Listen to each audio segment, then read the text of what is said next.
another day, and of course, morning. Another Wednesday has come in Liberia, especially Monrovia. And this is how I'd like to welcome you to the edition of your most informative and educative platform. And I know it might sound strange to you this morning, but obviously that's how you are been. And so we will just go according to it. So I'd like to say welcome to the Wednesday's edition of Kear Morning Show. Oh yes, the Kear Morning Show.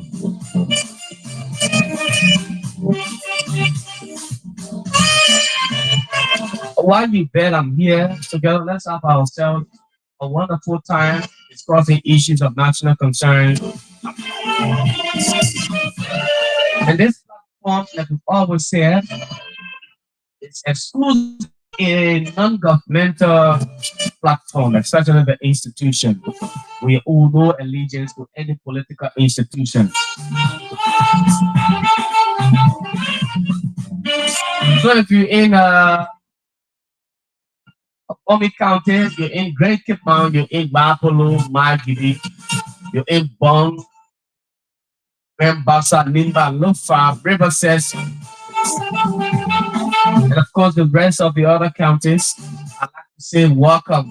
My name is Jefferson Weah, and I'm so pretty seated this morning behind this microphone in the studio to present to you the Kear Morning Show on Kear Radio FM 95.9. Also, just call it the KNS. Yeah, the KNS, Kear Morning Show. Like I told you yesterday, this is the face and the voice you will be seeing until later when all is set. We have a lot of things to talk about this morning on the platform.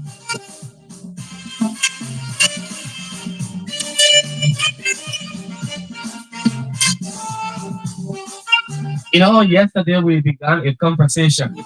Yes, on the flip side, we talked about the communication sent to former President Weah, and there have been too many mixed reactions. There have been too many mixed reactions when it comes to that particular communication, the letter sent to the former president. It has been mixed interpreted. For what reason? Well, it is best known to themselves. On yesterday,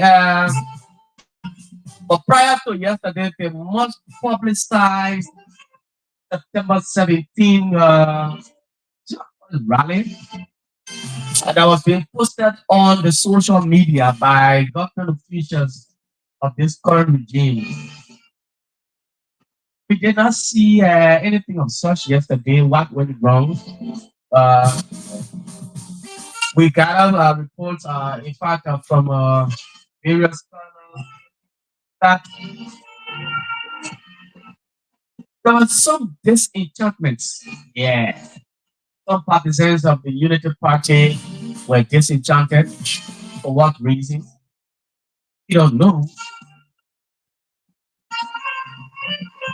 But that's it, man. This is Liberia. So many things happening in this country. But what all we have to say is always let's maintain the peace. Very professional in our duties, our responsibilities as journalists. We should always share information to the public because the public are the end users. The information we give out there depends on how we give it. Well, either being good or bad for our country. So this morning we talk about the first segment. We will talk about the foundation, Kear Humanitarian Foundation. We'll look into agriculture this morning. Yes, we will look into agriculture One of the pillars of the Kear Humanitarian Foundation, the importance of agriculture. When people are involved, when they get involved and get engaged into agricultural activities in a country, how agriculture benefits a nation that is food sufficient. What is the benefit of agriculture?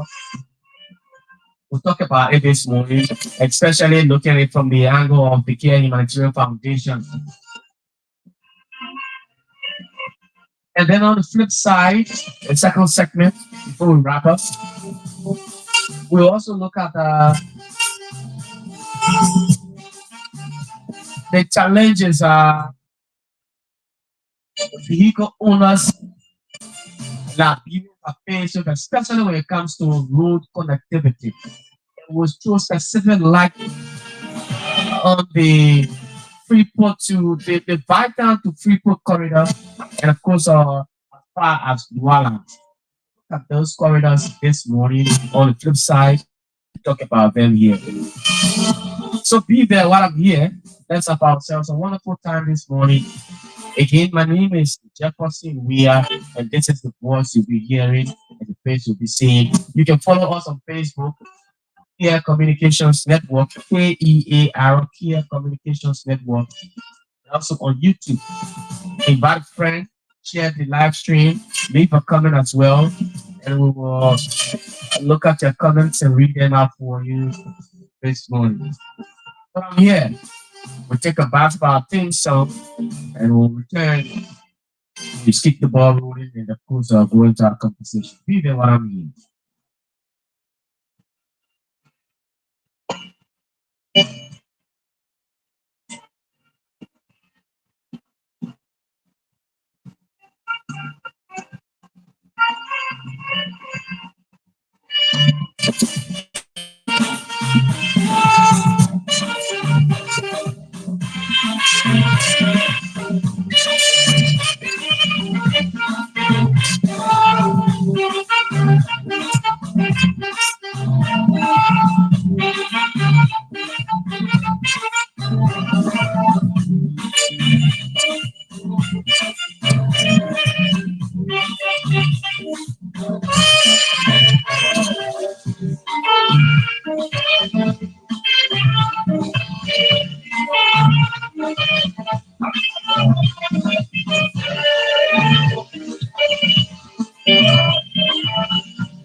Okay, so folks, welcome to the KMS, Kia Morning Show on Kia Radio FM 95.9.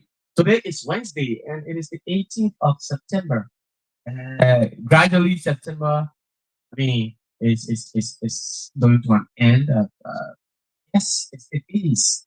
Once you reach the 15th of the month, you should know that uh, the month has, been divided. It has divided itself. And if you were to achieve something in the first quarter and you did not achieve it, and then you reach around the 18th and you're still trying to get something, maybe the first, but then you have to double up.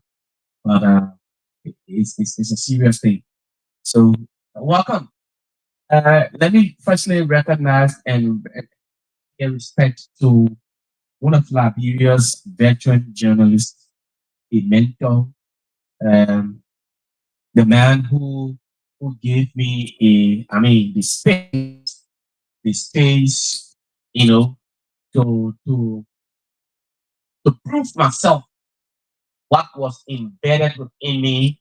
The man who for the very first time as a practicing journalist, as an intern, he gave me, news script to read, and said, "Come in my office and take the script.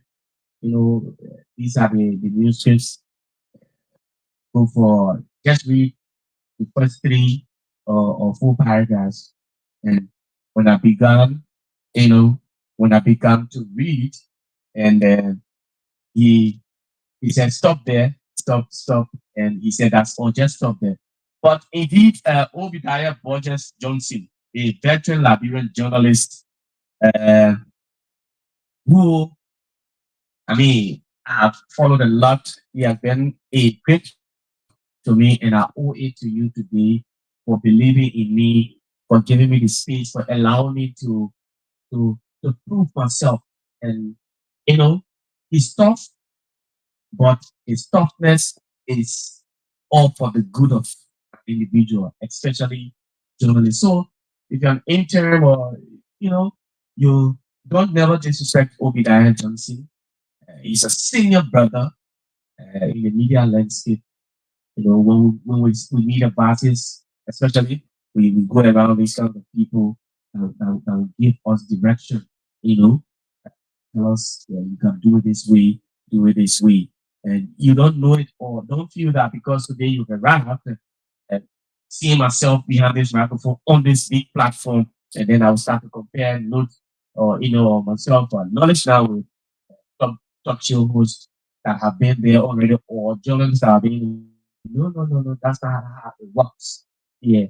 Whether you're behind the microphone, you're talk show host, you should always pay respect. Give respect to those you met there because who were there before you, they mentored you. So Obadiah Johnson, I must say he's now from Page Africa and at Rare Power FM, my very first institution.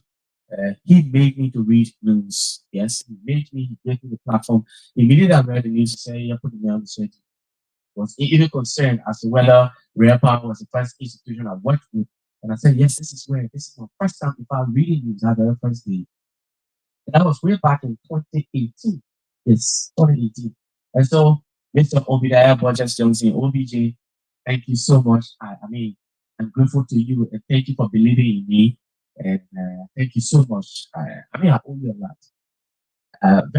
One very fine day, and the day of trust me, you will not regret molding me, bringing me up. So I owe you a lot, you Moses Scully, and yeah, the other people, Melvin, Dagoze, yes, the late figure city, yes, Kelvin Jenny as well, and Juju Cody of Prime FM, yes, Bezali Sumo. Those are people that believed in me, they gave me platform, they made me to to bring out what was in me. So you young person, you out there, and especially when you venture into something, don't be hesitant. Don't be arrogant. Be very obedient always. Be just don't pretend in whatever you do. This particular thing of I don't pretend I do it. And there are people behind the scene watching you. You don't know people are always watching you, so you have to always do it diligently. Do that with passion. Journalism is passion, is commitment, is dedication. It is not a field that you just want to kind of say, I want to make the field already in this country, journalists, the field is challenged, it is challenged. But don't do it for just the money. Even though everybody will have to work, you have to work for money, but do with passion. Let people see your work. I'm being here at Kear Radio, and I did not come on the basis of pretense. I can say this to anybody. It's not pretense. Obadiah Johnson can serve me witness. I don't pretend in anything I do. I do it diligently. I do it with passion. I do it willingly. You don't have to send me before I go. Once I see this, I know that it is in the interest of the institution. I must do it because once the institution grows, whatever positive impact it made on the institution, I will benefit because I think the impact. Oh yes, Jefferson Weah was there before, so that's it. And thanks to everybody, including the CEO, the owner of Kear, Humanitarian Foundation and Communications Network. So this morning, like I told you, we will talk about agriculture, one of the components of this institution. Agriculture plays a significant role in every nation. Agriculture is one of the backbones of the nation. You see, one of the reasons, in fact, China, Liberia runs to China, to India for rice. Why do you think the Chinese are always sending rice to this country? We people, business people, leave this country and go to foreign countries like China and India, Taiwan. They bring in rice into Liberia because those countries believe in agriculture. They have a system in the country where not every citizen will depend on the government for food productivity. Not every individual. In a country like Liberia, where our economy is still struggling, there is we now have a dangling economy. It's just fluctuating. Sometimes it goes up, it comes down. Sometimes it's in the middle, and in fact, sometimes it just drops completely. That's the kind of economy we have in this country. And so, when you have the ability to produce food, you have the land space. Liberia is a very rich country when it comes to land. The land in this country, the soil, it's very rich. Every part of this country, Liberia is not a desert land, a desert nation, like like you say in the Middle East, right? Where people will have to walk distance, walk miles to go and fetch water, right? But this country, everywhere you will plant, just take a look around your surrounding. If you just didn't, clean your yard for a week, what do you see? You see grass will start to grow. It tells you how rich our soil is, how rich the soil of Liberia is. So the soil that is in Liberia is rich. Since we have a rich soil and we cannot depend on other because government doesn't have a farm. The past 6 years, the past 12 years, we have not had a farm. You say, this is the government farm. You say, the Liberia government farm here. This farm is for the government of Liberia, where citizens will be able to go and work. Maybe you have 150 acres of land for the government. They just plant rice, they plant cassava, because the staple food is rice. And then followed by cassava and other fruits, edibles and potatoes and what have you, plantain, bananas. But these things are not happening. NGOs will come in they will have to come in to go into towns and villages and the rural parts of the country and engage into mechanized farming, into agriculture, and start carrying on some of these farming activities for people in the rural parts. So, Kear Humanitarian Foundation, being cognizant of the fact that Liberia is challenged when it comes to agriculture, we must make agriculture one of our components. Because if we must give back to Liberians, the CEO, Christopher Kear, said, if we must give back to Liberians, we must include agriculture into our bills, into our companies, into our activities. Come to think of it, if you have a land in Bombay County, look, I went to Bombay.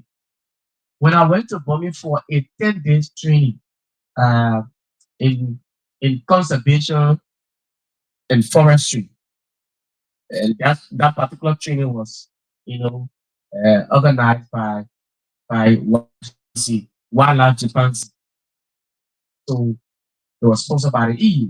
When we went there in Tottenberg, we were at FTR for 10 days. And there was this day we were sitting under the tree after our first section, sitting under the trees, lecturing, talking about what we've learned, conservation, the trees, talking about the species, those protected areas where especially protected species that people should not just go and cut or kill, especially in forestry, right? The species, the foresters, the rangers, they refer to those to the trees, the animals, the fishes in the water, river, in the forest as species. So when you hear species, when I'm talking about species, I'm talking about trees or those animals or fishes that you don't cut any tree down. Just don't cut any tree down. You don't just kill any animal. So while we're discussing them, sharing knowledge, and then when we get back home, these are the messages we're supposed to be spreading on radio, on our various platforms, social media platforms as well. Having those conversations, a young lady came selling uh boiled grumpy, boiled peanuts. And I asked the lady, interestingly, how much for this peanut? A cup of peanut, the milk cup, right? The milk can, the small one. And she said that was $100. Imagine, I said $100. You plating this in Liberia, in Tottenham here. This for $100. Even in Monrovia, the capital city of Liberia, Monrovia, this is $50 a year in Tottenham. You selling it for $100. Why? And you play. She said, you know what? The care was great that she leaves from Tottenham and comes to Monrovia, goes to red light and buy the peanut, the raw the raw one, and carry to Tottenham boy and sell. Could you imagine? I was like, what? Tottenham that is rich with land. And even when we are saying that, but look at here, you see the kind of grass that's growing here. It tells you that anything you plant here, it will grow. Then you leave from here and go all the way in the capital city and then go get grumpy and bring it in in a rural park to sell this. I said, well, don't you think that's laziness? People, look, the land, the soil, very rich. Liberia has a very rich soil. It is only left with us as citizens, Liberians, to put in time to to to invest into agriculture. Look, anything you plant, pepper, even in your backyard, if you plant pepper, it's gonna grow. It's gonna grow. Even during the dry season, you plant, it comes on. Even though everything will not come because they will need water, but if you plant, once you watering them, those plants, you watering your plants, they will grow, they will fertilize, they will germinate. But we don't see agriculture. We don't in Liberia, but even people, students, people who have done, they've gone to various universities, they've graduated, they've gotten their degrees in agriculture. They don't want to go into venture into these activities. Tell you, if I were a student of agriculture and I've been at the University of Liberia or any other university, and I'm doing agriculture there. Let me tell you, what I will do is I will start to go back other in anywhere that I have a land space. Start to plant whatever I can plant.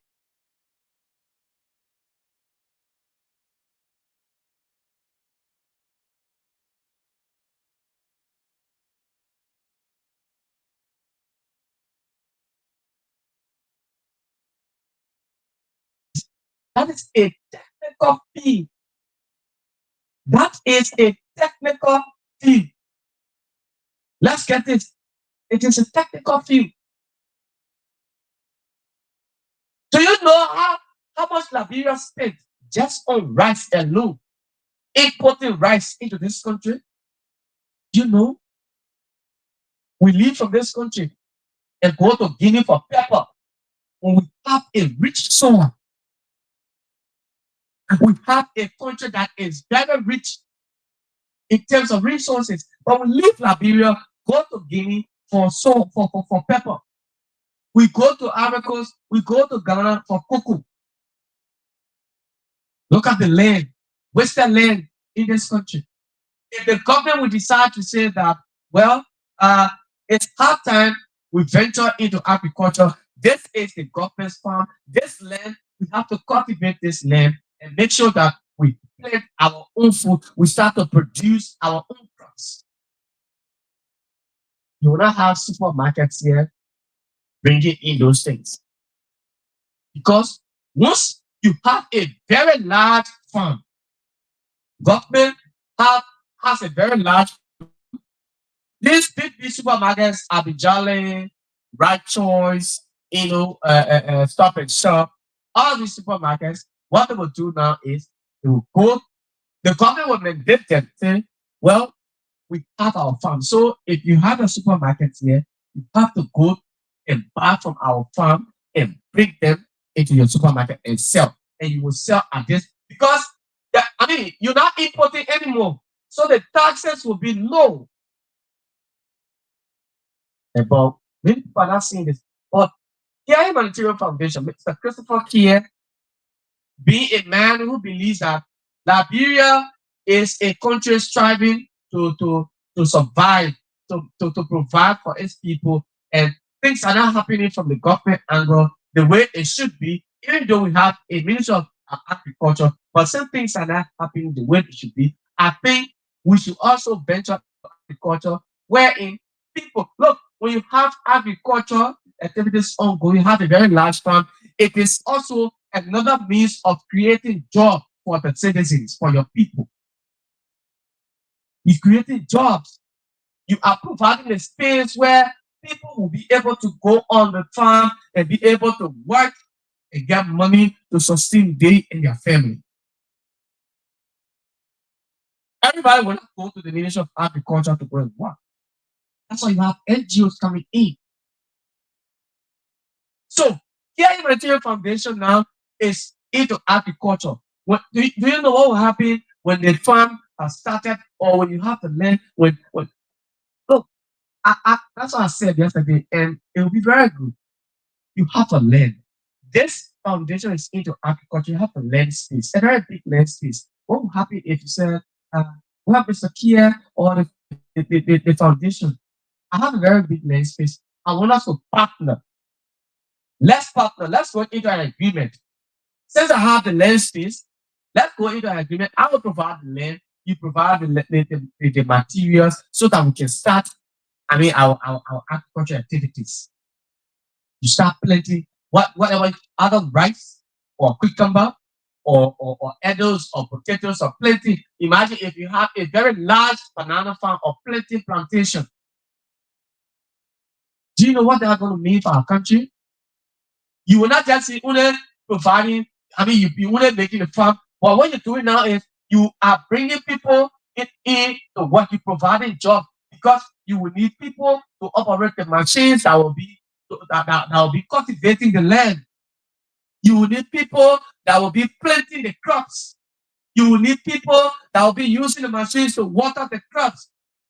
You will need people that will be there security to protect the farm.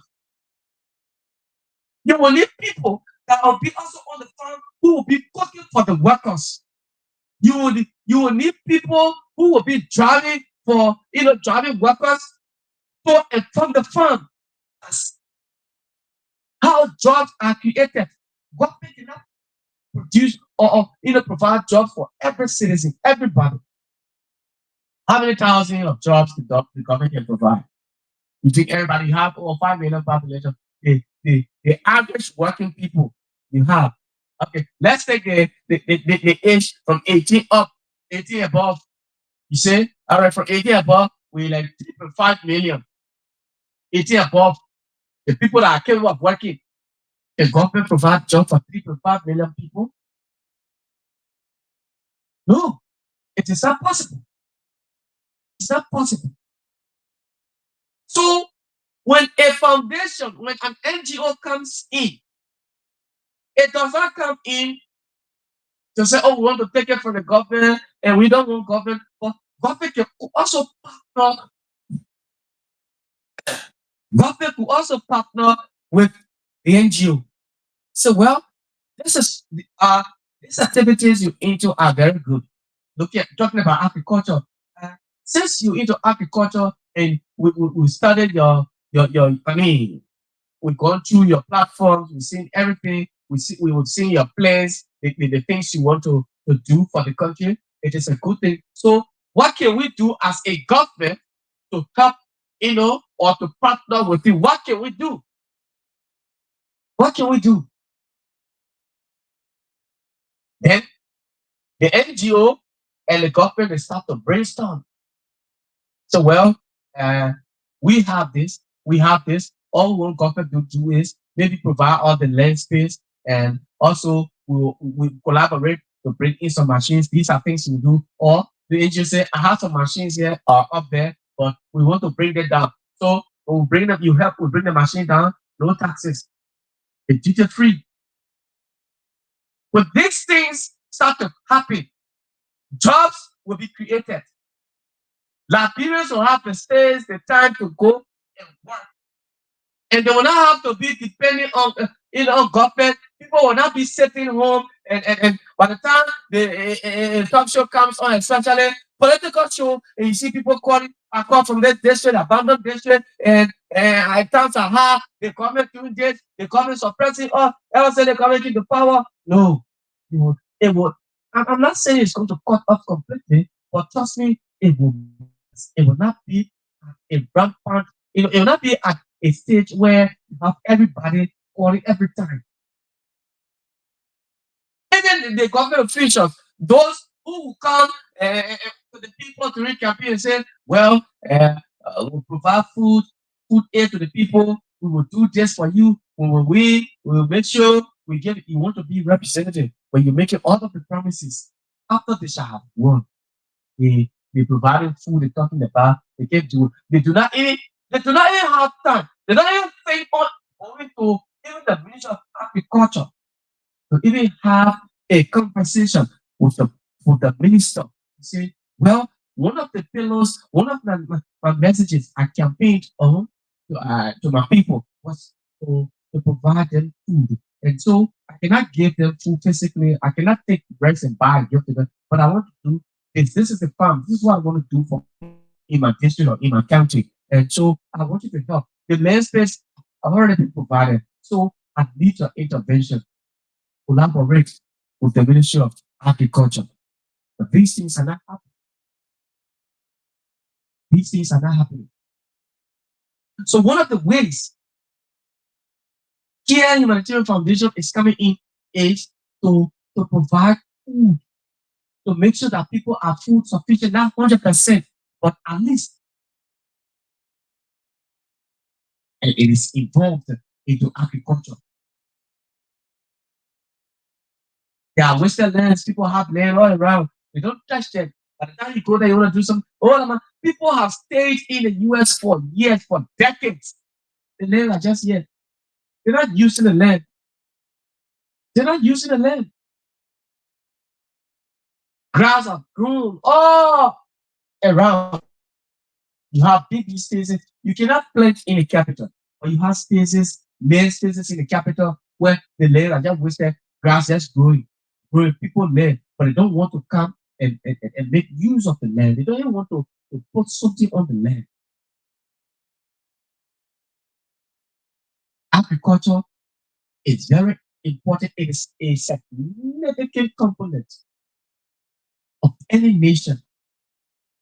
China is surviving Taiwan. Do you know? Look, every how you know how many tons of rice can come to Liberia? Former President Weah, there was this day when he left the country for a long period of time.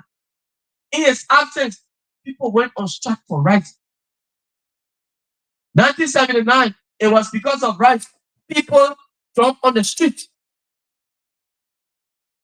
Liberian now food business. You can't play with it. You can't. You can't play with Liberian man's food. But how many people are thinking of going into agriculture? How many persons in Liberia thinking that, well, I think even though I cannot plant rice, but I can plant something that will benefit me, that will benefit my family, that will benefit the nation. How many? How many? Do you know how much for a bag of pepper? My auntie Imam Barkley, some sometimes in 2020, 2021, when I got sick and I was in sick bush, and then they took me. I went to Mount Barkley. I was there, undergoing treatment, and farm from just not the big farm though. And that's where I got to know that pepper is important in our country and it's very expensive. So when we harvested the pepper, a bag of pepper was sold. In fact, it was 35,000 Liberian dollars. The big pepper bag. So imagine, just not a big farm though. Our farm was like maybe uh, from this studio, you know, to the uh, um, when we end. Okay, from the studio to the stadium, ATS, right? From right here, opposite the BTC barrier, from right Great Allison, from Great Allison to uh, the beginning of ATS, the beginning of ATS. That's just it. So imagine I was just one bag. So we harvested over 6 bags of pepper that day. It was just the first round because when you harvest, you wait again. Then for the second round, when you harvest the pepper, wait, you know, it will germinate again. It will start to bear fruits. So we harvested the first 6 bags, and each of those bags. In fact, when the pepper is getting mature, people leave from Monrovia, they go on the farms to go and engage. One person will go and engage the whole farm. Say, I want this farm. In engaging the farm, also they carry their own people to go and help in weeding the grass from the pepper from that particular farm because they matured, it's about to be harvested, so they go and engage. And each of those beds, 35,000 times 6. Do you know how much money you've made? It is not 1 year. Can I say 1 year? No, not 1 year. 3, 4 months, you're ready. 3, 4 months, you're ready. So every season, if you just imagine not a big farm, but what if you have a very big farm, like you look at in between, for example, the entire Barclay Training Center, the entire bar, the BTC bar, the entire bar, including the Great Allison School, that entire phase. If you just decide that this is the land space that I need, that I will use, and I will plant only pepper. Maybe you mix it because my auntie's farm, it was mixed then with and corn. You mix it with bitter ball and corn. Just imagine if you do that, this entire BTC barrel, do you know how many bags of pepper you will harvest? Do you know how much money you're going to get? We have a very large farm that just BTC barrel, pepper only, just only pepper, because you're going to harvest twice. Twice. You harvest the first time, maybe let's say you harvest like 15, 20 beds from that particular farm. Do you know the first 20 beds comes 35,000? You wait. Then maybe in the second round, it might drop. It will not be the same number because when you harvest for the first time and then you have to wait the second harvest, it cannot be compared to the first. So the number will drop. But then, do you know how much money is that? You maybe the first time you struggle, but after you harvested now, you'll be able to buy your own water machine. You'll be able to water your pepper farm, and you buy your own chemicals, your fertilizers. You'll be able to at least employ maybe 1 or 2 persons. Say, come and help me. Let's do this. But people in Liberia are not thinking of those things. We prefer going to Ivory Coast, to Guinea, to go and get the pepper. The soil in Liberia is very rich. The lands are rich. So this foundation, this institution is also thinking. It's in fact, it is not thinking, but one of it is embedded within the components of the foundation. Agriculture is number one. Agriculture is number one pillar of the all component of the Kear Humanitarian Foundation. Agriculture, education, health, sanitation.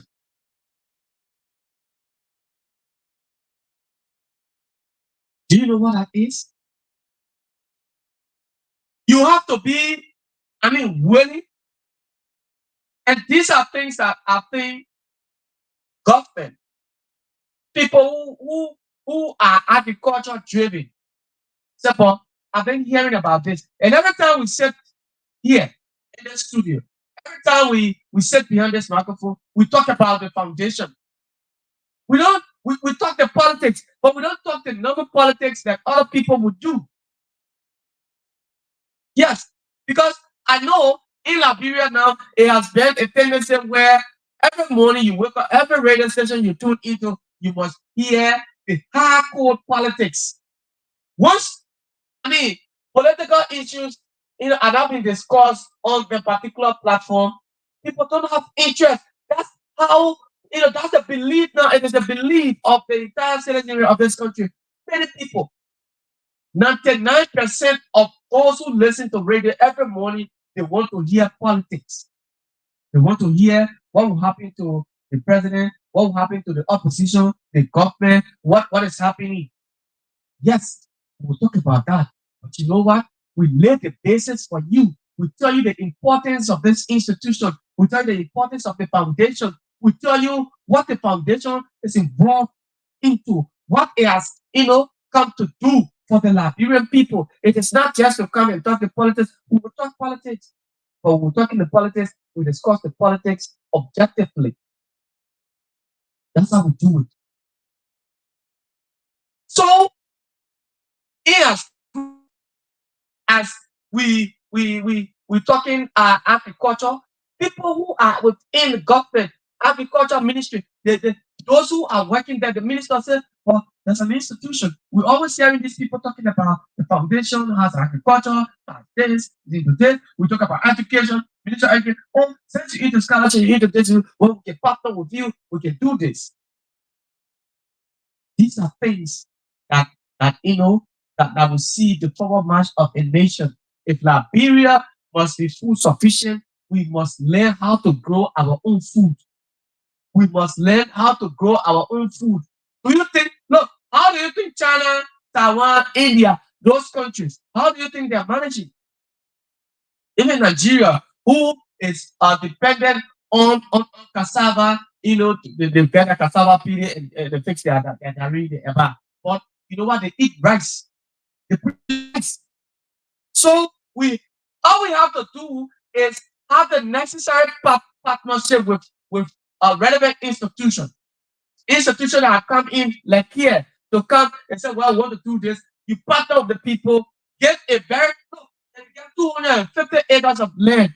Let me tell you, that's a very large farm. You can the machines that the people are using in China, in Taiwan, in Beijing, in other countries, India, to produce rice. We bring in those machines, we built a factory, a very big factory where we after which I have, plant our rice and we harvest it. We have the rice going to this factory and then they produce them. You see the butter rice, the American, all the rice that the Chinese rice that are coming. You think we cannot do it? It's just and it's just about the government or any institution saying we want to do this. This is what we want to do for the country. When you start to do these things, trust me, Liberia, we will not be 100%. I'm not saying we're not going to input, no, but at least the price of rice on the Liberian market will decrease. Instead of you buying a bag of 25 kg rice for 19 US dollars, it will not drop. Maybe you start buying it for $10 or $7 or $8 because you are producing your own rice. Some time ago, I saw uh, rice coming in, the bag of rice. It's called the bombing rice. I don't know where is that rice. What happened? I'm not seeing that rice on the market again. Bombing rice. I'm not seeing it on the market. I'm not seeing it. It was a very good thing. Let's start to do our own. Invest into those things. The agriculture ministry is not just, it should not just, we have the need. A vacant land. Go in the rural parts of the country. Look, when you're driving, I was driving going to, we were going, uh, uh, how to call, Cape Mount. And I saw, I mean, driving, while I was driving, and we were going on a trip, and I was just looking at me, the landscape, the vacant land, that wide land, the wide open field. I was like, wow. And the only thing you could see on that land, what I was just looking at, was just grass, trees. So, wow. Imagine Cape Mount, Great Cape Mount County, a very rich county as well, that has minerals, that has, I mean, it has the ocean has is in Cape Mount. So if we use Cape Mount, if we're gonna use Cape Mount to say, but then since Cape Mount has I mean, it has a sea here, we can build a port here, or we could build a factory here, and then we use this land. We can use it this very wide. Look, I mean the stretch of the land. I was just looking at the stretch of the land extending beyond. But what are people doing about those lands? All of these Western land, what are people doing? How are people thinking? How are they thinking? What are their thoughts about this? What is the government doing? What are people, not just this government, no, when I say government, not just this government, about governments that came and have gone. What? The people will come and they will just campaign on false promises. Even the representatives, the senators that are in those rural parts, how many lawmakers, how many government officials, ministers, assistant ministers, directors, how many of them have their personal farms in this country? How many? How many ministers have farm in this country? To say, this is my farm. How many? No. Oh yes, I've seen Senator Snow's farm. Yes, he has a very large farm in Gothenburg. I've seen it. Former Senator Setuma. Yeah, I've seen uh, his cassava farm on how do you call that place? Yeah, but no, hey, that's not a farm. That one Senator, former Senator Setuma, that's not a farm. No, no, no, no, no. Trust me, hey, I'm serious on this. Let's be serious. Let's make fun that will implore people. We go to Senator Snow's farm, we visit that farm, we say, yes, that's a plantation, a palm plantation. And people are there working. I visited that particular plantation down without number. Down without number. And the other day, jokingly, while we went there for the county caucus sitting, and journalists went to cover, were invited. Amongst those journalists, I went to cover the western region, that is the Great Cape Mount, Bami, and Bapolo, the western region that they are sitting, having their, appointing their officials who to spare the caucus, the Western Region caucus. And I was one of those journalists that I was invited to go and cover. So, and then we went on the farm, we went to Senator Snow's house, we had a conversation. And jokingly, we said, wow, Senator, you have very large farm, but the media will plan a trip, a date to come and have a conversation with you, discuss, tell us about your farm, your success, and everything. He said, oh, yes, anytime, Jeremy, you want to come, you're welcome. Let me know. And so that I can, because I'm always here over the weekend. So, we just had a conversation that way. But the farm is a large farm. And this is, if every official of government Whether you are a minister, you don't have to be, the minister, to say you, but you don't have to be only the minister of agriculture, right? But even the minister of commerce, the minister of commerce that controls trade, the importation of rice. If they will say that, well, we will follow the trend of all of these people, all of our people, what they're doing, we will follow them. Let every minister in every county, everyone, once you from the southeast, go back into the southeast. I mean, make your farm, make your farm. You are providing job for the people, for your people. Then you will not have no, when people complaining, oh, yes, senators and lawmakers say our people can come to us. The people running to our home, they come to our houses. They come in, people they begging and what have you. It's so lovable. The people will beg because you campaign to the people to produce on the basis of providing their basic needs. Sometimes you say, I will do this, I will do that one, I will create, we'll make sure we create jobs, we'll provide this sanitation, health, everything, accountability, agriculture, but you're not doing those things. So you expect the people you expect them to come to you. Hey, if every representative, the one,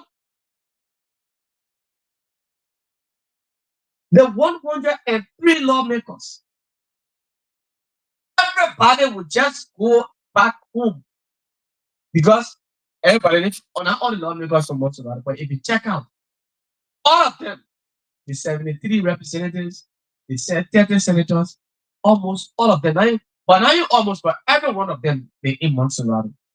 They only go back to their people in the counties over weekend. Yes, but do they have farms in their places? Do they have farms in their towns, in their villages? How many of them they're not doing it? So if a foundation like Kear Humanitarian Foundation has come to, the companies, one of the pillars is agriculture. I thought, I think by now it is the time that, well, since you people are into agriculture, I'm from this county, I represent the people of this district, and so I want to, I campaign on one of the pillars, agriculture, and I want to make a farm for the people. I have a land there, and you here, can we partner? These are the conversations that I expect that will be happening behind the scene, with government and Kear Humanitarian Foundation, or not just Kear, but NGOs. Not just NGO, but people who are into agriculture activities. But these things are not happening. These things are not happening. So when we importing rice, every time coming to Liberia, every time we importing rice, the price of rice will always increase. But because the people bring in their rice and they have to pay tax to government, how much you think they will sell? Do you know what it means to buy one bag of 25 kg rice for 19 US dollars?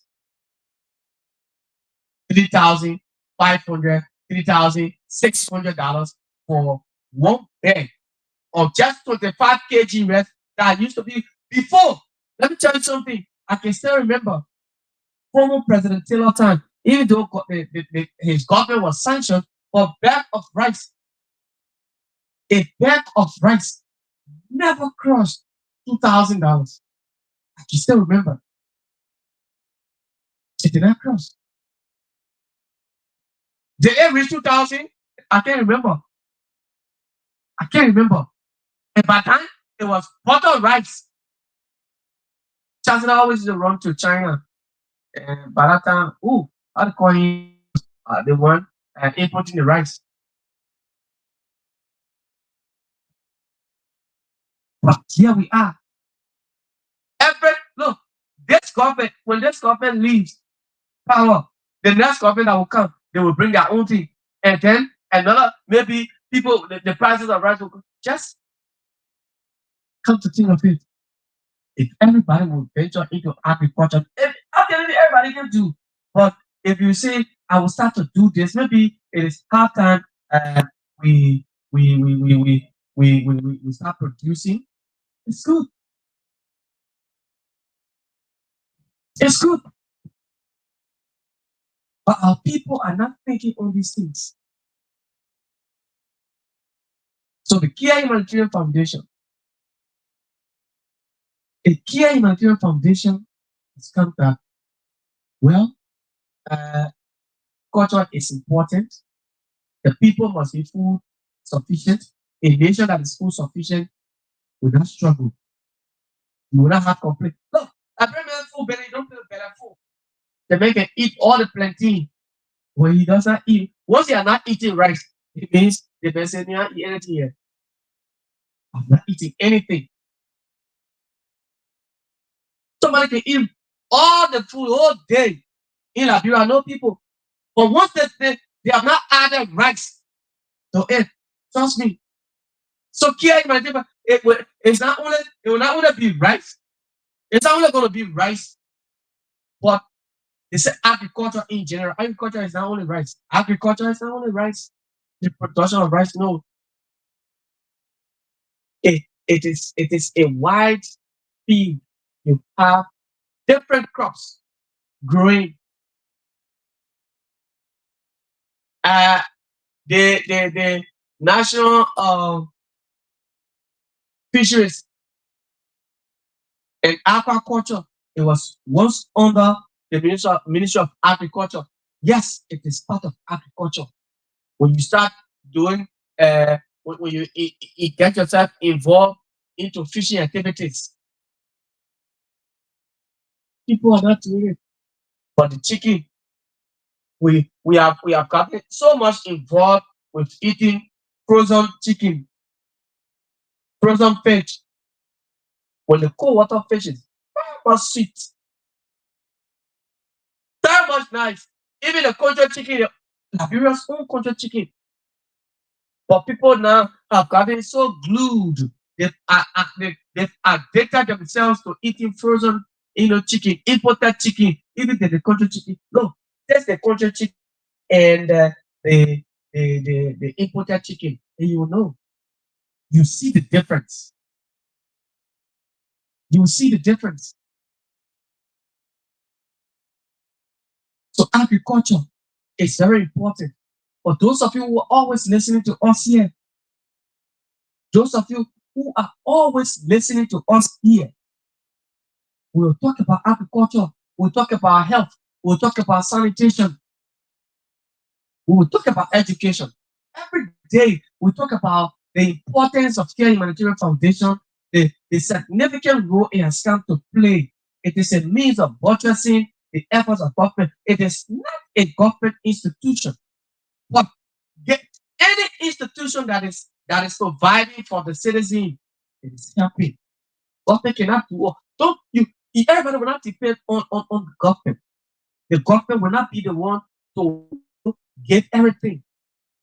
No. So you must be able to at least play something.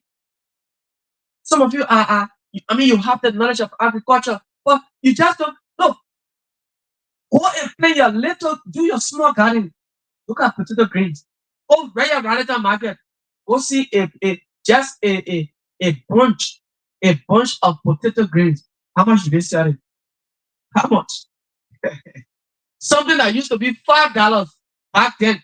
But in Liberia, where they are now importing potato greens, the people, the very market people, when you go, they say, well, the thing is expensive now. Yeah. Potato greens in Liberia that is produced in Liberia, get farm, we just go and plant it behind the houses. They sell small bunch for $50. Small palava soils. Small. Go run it to market, go and see. Pepper pack. A pack of pepper. That big part that used to be $5. You go see who they will count the pot $100. $100 now. That's how it is in Liberia now. Because people are not taking agriculture seriously. They do not know the importance of agriculture.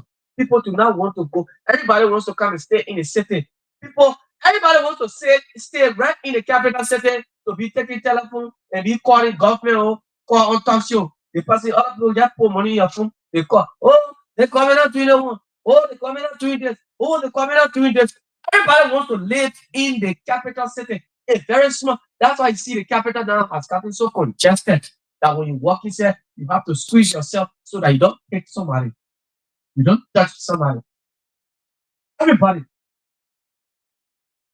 And you say with the presence of the huge presence of everybody in this country has also, I mean, being one of the worst situation of the city being filthy because you got people who should go back to the what I mean, you cannot life in the city is difficult. You cannot make life in the city. Go back home. You have to go home.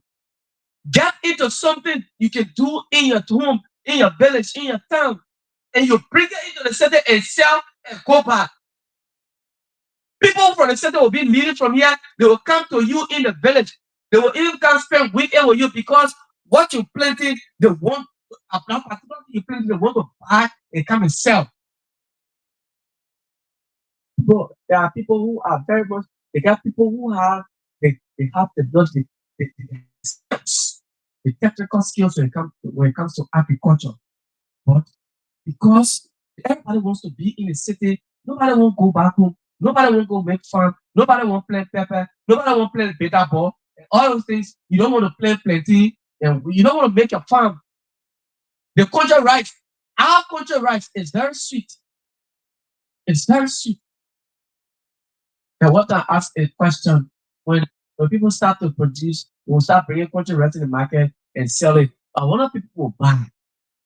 Look, the country rice is very sweet. If you have a very good chef, or you have a cook, or your maid, your housemaid in your house who can really cook and knows how to prepare. When they prepare you that particular country rice, eh? When you eat the country rice with either palm butter or cassava leaf or lava sauce, when you eat or potato greens, I mean, the person just prepare a very nice soup.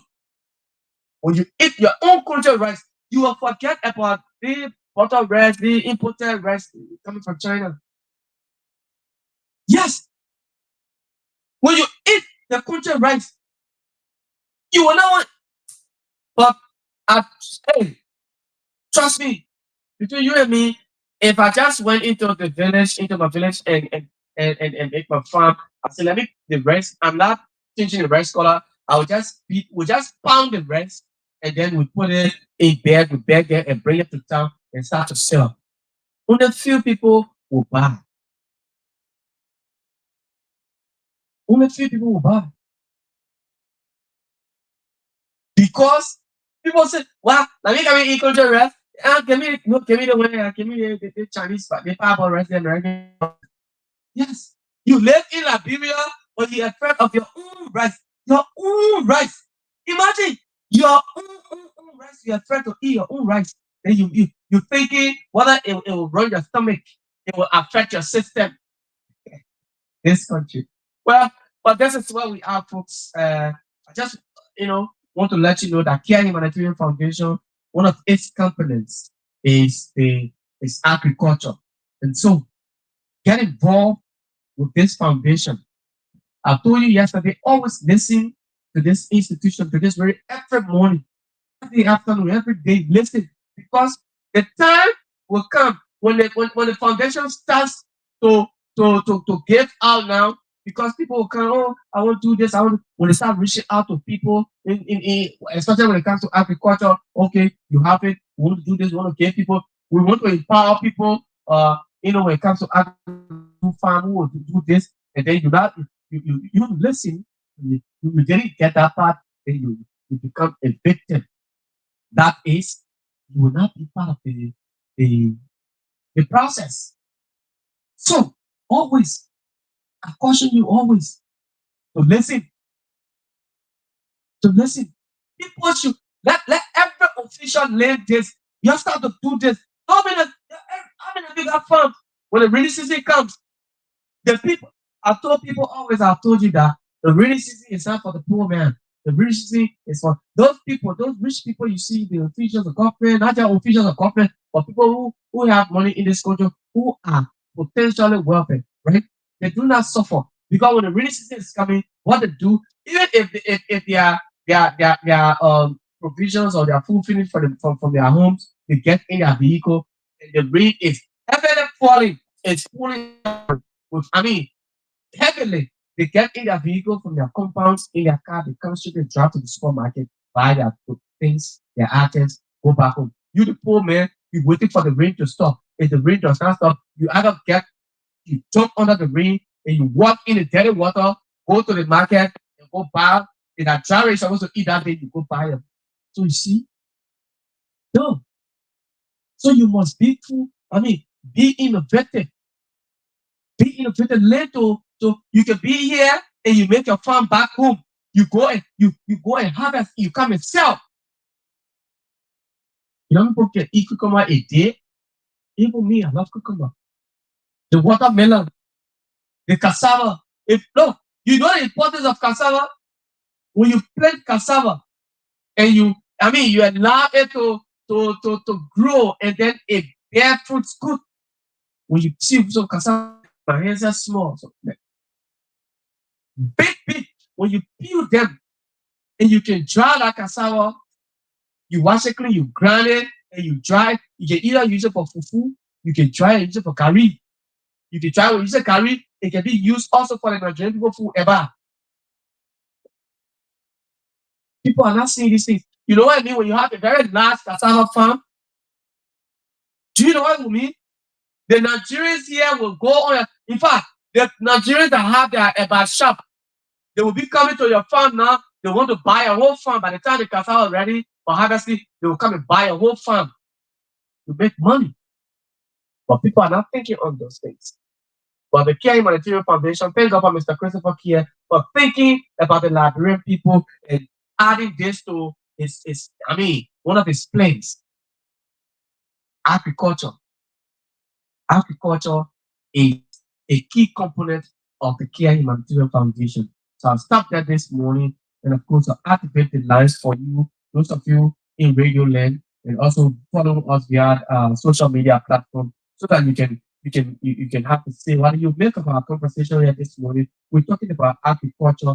Uh, not government will not do all, every minister I know, officials of government, prominent people, not many people have farms in this country. But when agriculture, when you have the space, when you have a farm, a very large farm, agriculture is also a means of creating job for the people, for citizens. And that's what Care Humanitarian Foundation has come to do for the Liberian people.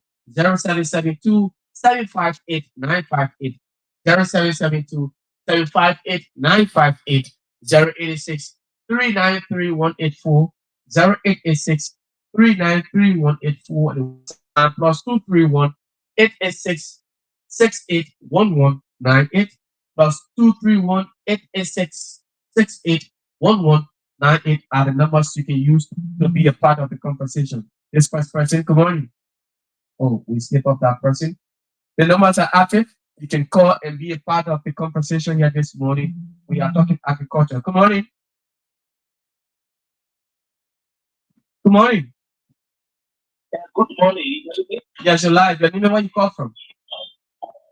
Yeah, I'm calling from Rosmaro.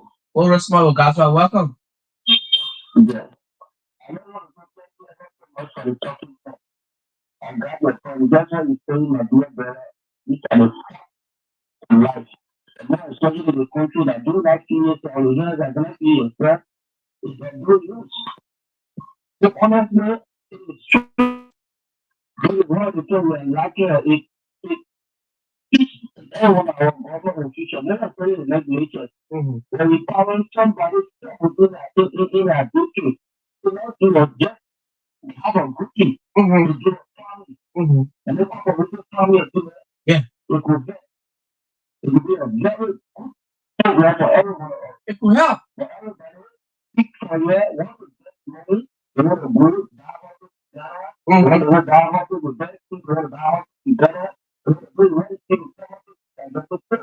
Oh yeah. You see? Mm. So this is it. This is the kind of person that I'm very cute because I'm not see that you're probably not I want to ask the question of you.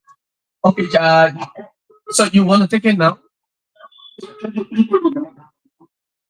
Thank you. Yeah. So okay. Yeah. 0770 61 661 61 52 152 38 36 388. 38. Yes. 615238 0770. Yeah. Yeah. That's it. Okay. All right. Thank you so much. Somebody on the line. Good morning. Good morning. Your name, where you call from? Let's hear you, Kato. Okay, but we have an issue of where the like, so I had a issue with I don't like red light. Okay. So the accident and then it said on the station the Oh, and then I'm a good guy. I got a trick for that. I don't know to buy I said it. The deal that I said it. So that said it. And probably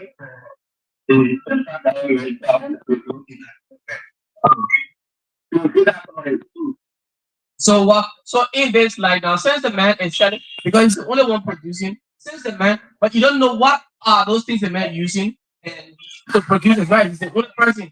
So if we have many people in the gap producing the rice, trust me, it will not even cross $15. Yeah, it will not cross. Okay. All right. Thank you so much. 0772 0772 758 086 393 184 086 393 184. The numbers you can use our WhatsApp line for those of you view us via Facebook or YouTube. You can call us on +231 886 681198. The numbers are pinned already there. +231 886 681198 are the numbers you can use to be a part of the conversation. And let me recognize our social media. Those of you follow us via the social media. Hassan Cooper, good morning. He said, good morning, Jefferson. Thank you. Good morning to you, Hassan. Thank you for following. Uh, yes, my former boss, Asia Boy, we are seeing is also following. He said, great watch. Thank you so much. Thank you as well. Yes, Asia, thank you for following as well. So we're talking agriculture this morning. How many people? Yes, like the previous caller said, and that's just it. If we have officials of, especially the legislators, going back into their towns, their villages, and say empowering the people, creating, establishing this, you establish this cooperative group and say, well, this group, I want to give you this, you're getting land. Okay, I will provide all the materials. Some of you travel, you go out, yeah. You say, okay, we'll try to build and get partnership.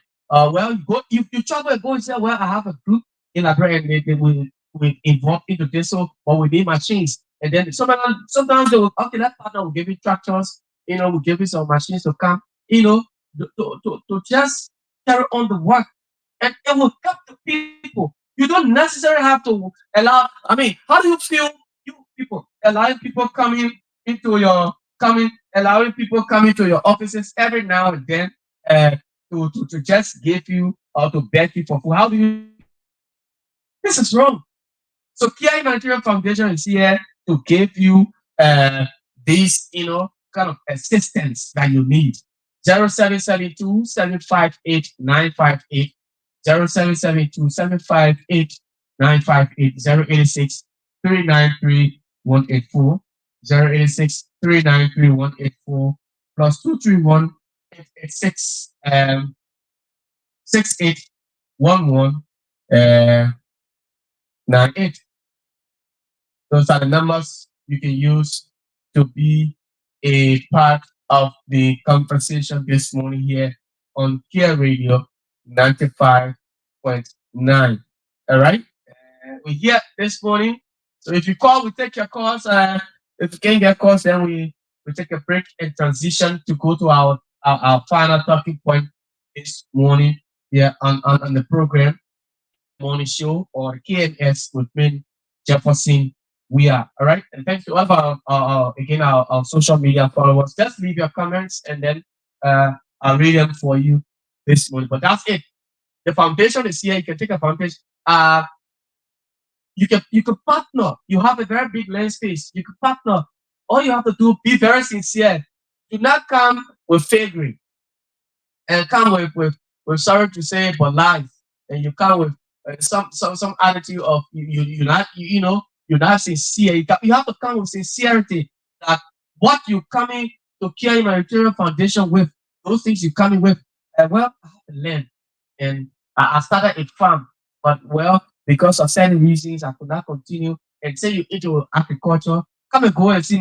Our team is here, the acting executive director and all the program assistants here. We could go over there and then we because normally when these things the CEO and instruct the team down here to go and carry on an assessment.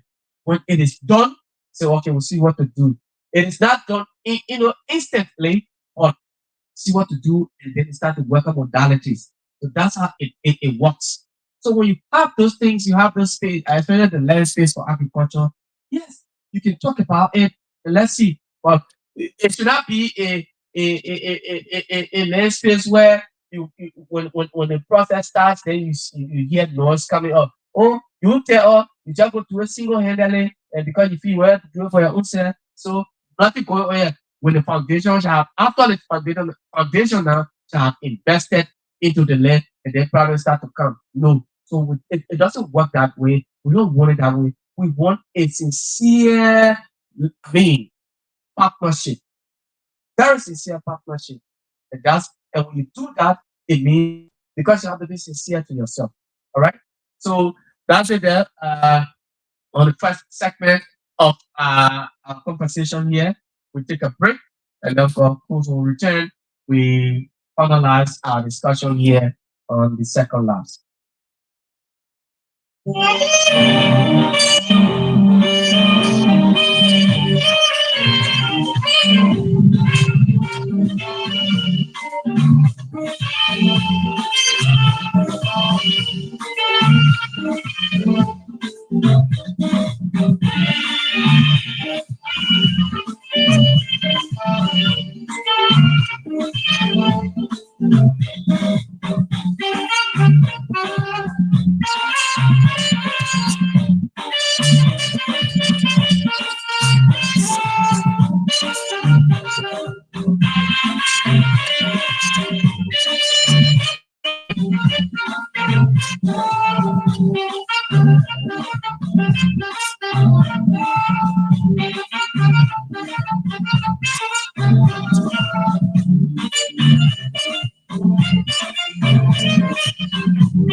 Okay, so uh, that's it.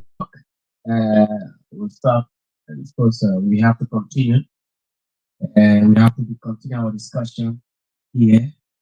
Okay. Welcome now to the second and final lap, the final talking point here on the KNS, the Kear Morning Show on Kear Radio, FM 95.9. And we are beaming to you live from UA Draft, opposite BTC Barriers, just adjacent Radical Market. When you're coming from The UN draft, let's say the place we in, it is on your right, just after jungle water, upstairs. When you're coming from BTC Barrack, it is after. I mean, from the ATS.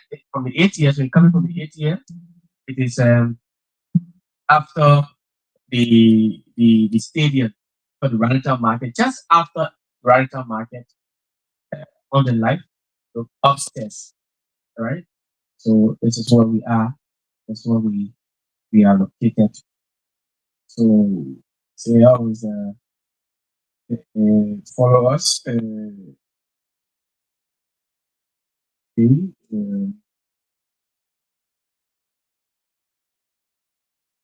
Okay. Okay. We hope to take your number down. I'll take your number down and yes, reach out to the boss. Right. So that's it there. On the second and final half of this station, we're talking, like I said previously, from the beginning, I'm still going to talk about the challenges, especially when it comes to road connectivity. I'm showing specific light this morning on the Bytown, Freeport, and Douala corridors. Those corridors this morning we're going to talk about. But specifically from Bytown to Freeport, from Bytown to Freeport. And I just, I'm getting feedback, George. I don't know. Yeah, so, uh, but it is very, very terrible. It is bad. The corridor. uh, uh,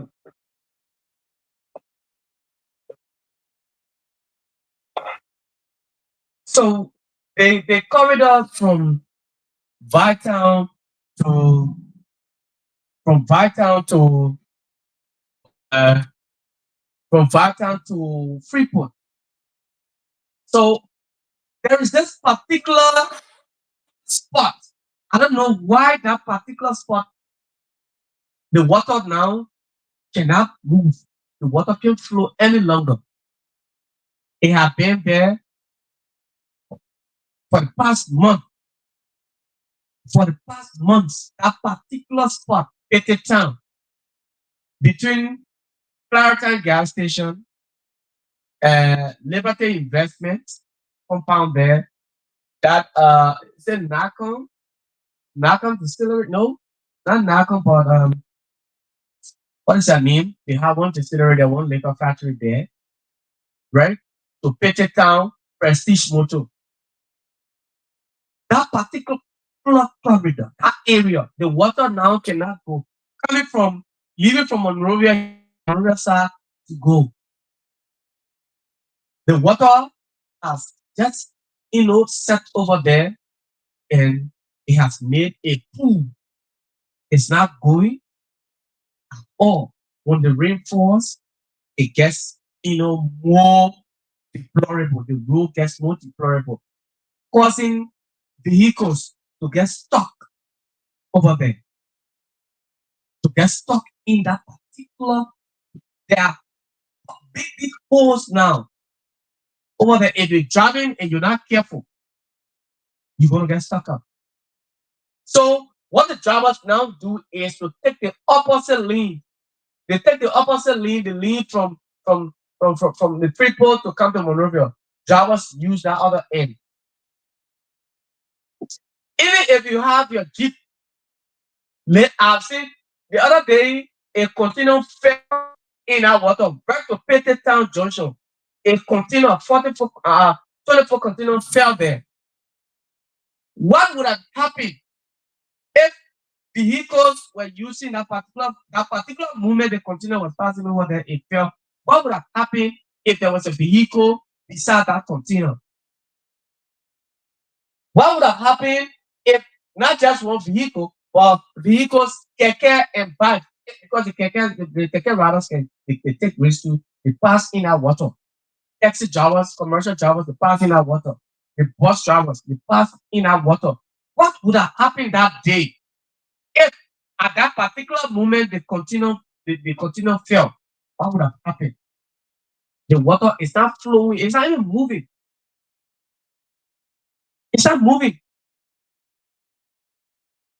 I thought what is happening at the builder, people there, say the builder has a machine, a water machine that pumps the water because water always sits in front of the builder there. So they have their machines there every day, 24/7 is there pumping water, except in instance where there's no rain, like yesterday. But in a case where rain is falling heavily, the machine is there pumping. Now, in fact, there are two machines there pumping water. So I thought, even though we're waiting for dry season, so that because the Minister of Public Works, the Minister of Roland Giddings, just told us a few days ago that sometimes last week that the the company hired to do the job. They promised that dry season, but what they do, they will only maintain the corridors, they will patch the roads and carry on road maintenance. For that area, so the only maintenance now you can do over there is firstly you carry the machine, then the water machine, pump the water out. Is you either do it in the, I don't know, in the night hours, maybe you start by 12 a.m. Everybody's sleeping, and vehicles now that will still be in Central Monrovia will be going home. You would redirect them. You say all the vehicles at this hour. You once you put up notice that beginning tomorrow is Thursday. Thursday, September 19, 2024 at 12 midnight. No vehicle will be allowed to use the Claratown to Petertown Freeport route. All vehicles will coming from Central Monrovia at that hour will be directed or redirected. You do a detour through Claratown Doe community to the Japan freeway there. Either you go to Mikarusa or you come out Freeport and use the route to Sawmill and get to the other end. And then the reason for this, the Minister of Public Works will be carry on major road maintenance and what have you, because so you carry your machines there, you take the long pipe from that end and you stretch it across the fence. Look, the tubes are there, those pipes. You stretch it so that you pump the water, let the water go into let it go behind, draw that water over there. I agree that the government is waiting. Government has said that waiting for dry season. But this has caused a very serious issue. It is serious in a sense where people are finding it difficult to even come to work early in the morning. This morning I was late. I was late for this morning. I was late. But you know why? It is because of the bad road condition. I'm not going to blame it on this present regime because that particular road has been there even since that particular corridor. Every time reinforced, Baton, everybody knows that Baton, Clarendon will reinforce. It has been, but it cannot be because the past did not do it. So now there's a new regime, the Unity Party government. There's a new regime under President Waka that at least to have our people having access to, good rules, we should do this. Since you want to, the Minister of Public Works, Roland Kenny is very clear. He said there will be, route maintenance carry on. So one of the maintenance I thought you could do was you use the machine, pump that water out. Water is not going for that because of the water is not going. That particular place where the stores over there used to be open, the people have closed their stores. And I don't know. That's you when you there's a minister, when you people start work on that corridor, I hope there will be a proper drainage system where we will not have a future recurrence of this. We will not have it. We will not have anything that we just doing it temporarily because now this is all we can do. So we'll do it maybe for 6 or 12 years. After 12 years, it starts to, the product start to, we don't want it. Do when you're doing something, do it for the country. Do not do it just for a certain group of people. Roles in Liberia are not meant for certain people. Government work are not meant for certain people. When you're doing work for, you're doing it for the Liberian people. So this is a recommendation, which I know I want to believe that they already have those recommendations in their plans when they get ready for the construction of that road, that particular corridor. It is bad. I was that particular afternoon, and I was like, what? Imagine the other day I was even driving where we were going for the dedication of our project. Imagine how small our vehicle is. I took the opposite lane. There was a huge traffic congestion, a very huge traffic that we spent hours in that traffic. And I was like, around noon, we were not going to, because we did not expect the traffic. Everybody took the opposite lane from Freeport to come to Monrovia. That Petit Town and Prestige Motor, everybody got stuck on in Prestige, right in front of Prestige. Because ooh, the jeep, those big jeeps could not pass, uh, those big jeeps could not pass in the water. Then one more of Kear radio, that just a small remote that will pass over there. And I said, no. So we have to get ourselves stuck up in that traffic until we were able to go further, and then we climb up the other side and manage to at least escape the traffic left. But because of the condition of that particular road over there, it is very serious. And they got the boys there. These are probably you, they call the jogos. The guys are there. Very wicked guys. Those guys are very wicked. The guys will be standing there and be directing you. That's I can just but I don't know. So drivers too. You are seeing a ahead of you. Something like a river ahead of you. You can see, you don't know. You're not seeing quota, you're not seeing any pathway. You're not seeing tire map. But then you want to penetrate the water to go. So the guys are there standing everything. Go there now, this morning, go and see. They're standing just there in the middle of the road and they're telling you, go this way. No, this side. No, carry the tire on that side. Use that side. Cut deep. They're telling you. By the time they'll be like cut deep, kind of way you go, boop, join the hole. And they say, we're telling you, man, we told you to count this side, but you stay, you. And all of them said, no. Like you telling them to go there. I said, no, I told you to cancel. They start to argue about themselves because they want you to get in that hole so that they can pull you out and then you pay them. You pay them. That's what they're doing over there.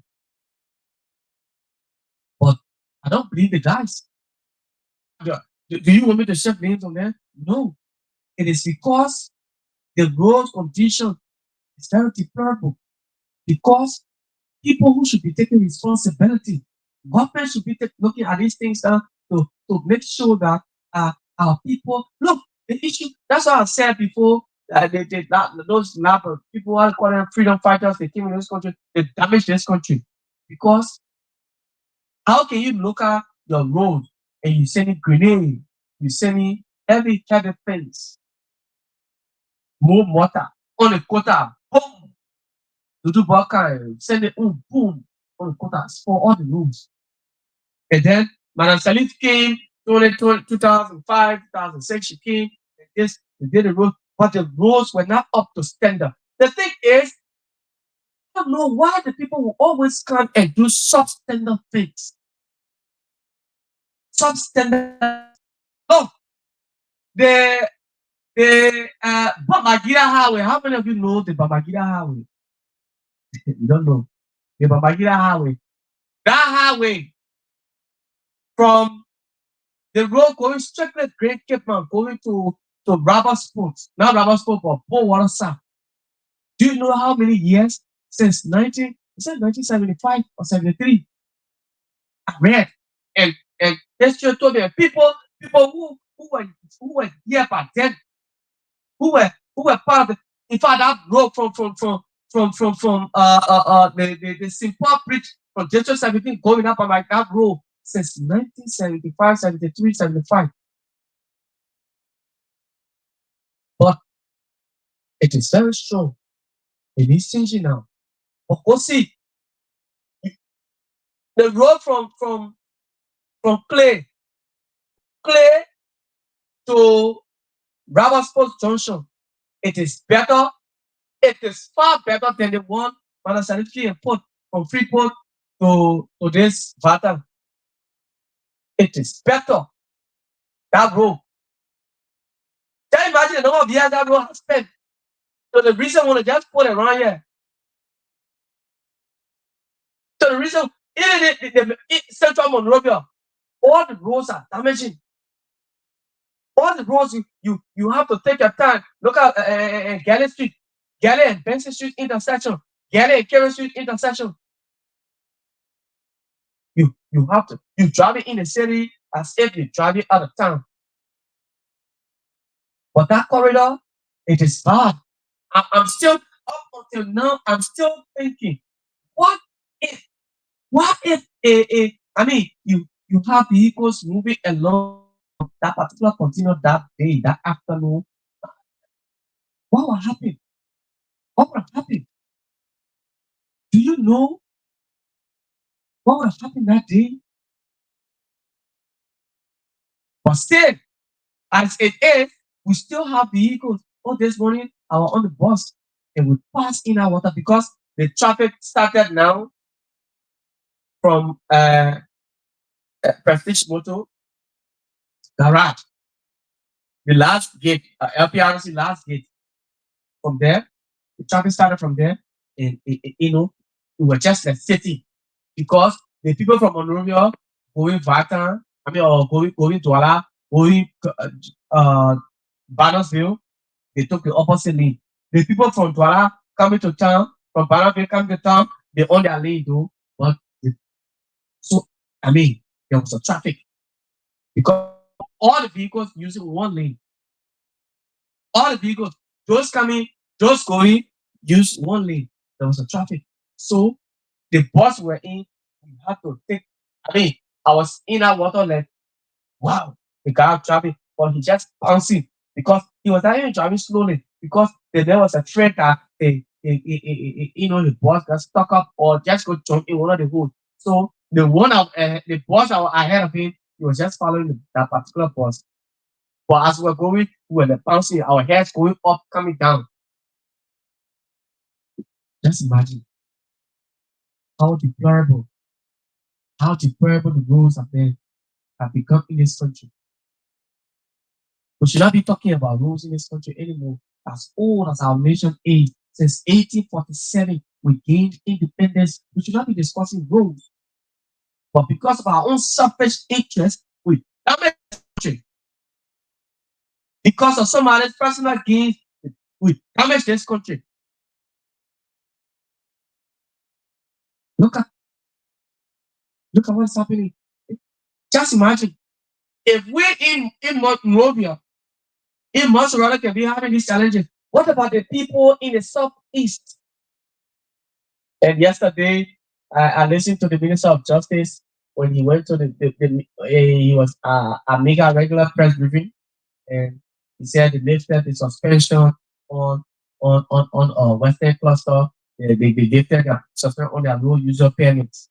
According to them, the company has done some work on the roads and what have you. Look, I don't even know why heavy O's, iron O's will be those help. Look, when you see the guys, Western Cluster, when you see them running on that road in the night hours, if you have a vehicle, you have to slow down. You give them space because they take the entire road, that truck, and they will be overspeeding without a conscience of, oh, there are vehicles also using this road. We are not the only people using this road. There are heavy ores, there are iron ores, there are minerals into those trucks. We see them in convoy. 10, 15 trucks will pass by you. Then the worst thing about it is this: they will brighten brighten their lights. They brighten their lights, making it, you very afraid. Even when they reach into a community where the roads are passing, and especially like District 17 up at their town, or when they reach to Iron Gate or St. Paul Bridge in District 16, they don't care. MC Joshua, Alec Johnson to slow down. They don't want to slow down. They will start honking, pop on, they want to stab you at that hour. Some around 8, 7:30, 8 o'clock. They'll be the stabbing, blowing home. They don't even care that they don't want to know that, oh, this is an intersection. The people are here. Let's slow down. They don't care. They don't care. But yesterday, they, well, the justice minister said the government lifted the suspension on Western Cluster, which is a good thing. And I hope, and when we're about to go, maybe when we start to go into the counties again, or to go and gather views, citizens' views on certain things, national issues, and also talk about the foundation. We'll travel that road again and we'll see, what they've done. But honestly, those trucks should not even be using that road. It's not strong. Look, tell you, because and the trucks can spot the road. These heavy trucks with their heavy mirrors, the iron holes into those particular trucks that they can spot the road.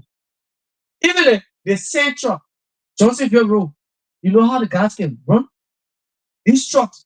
So they run with the putting fear into back riders, keke riders. That's why you see they come down when they over speeding. One of the truck that belong to Western Cluster, it's a P Mountain. Yeah, you know what happened?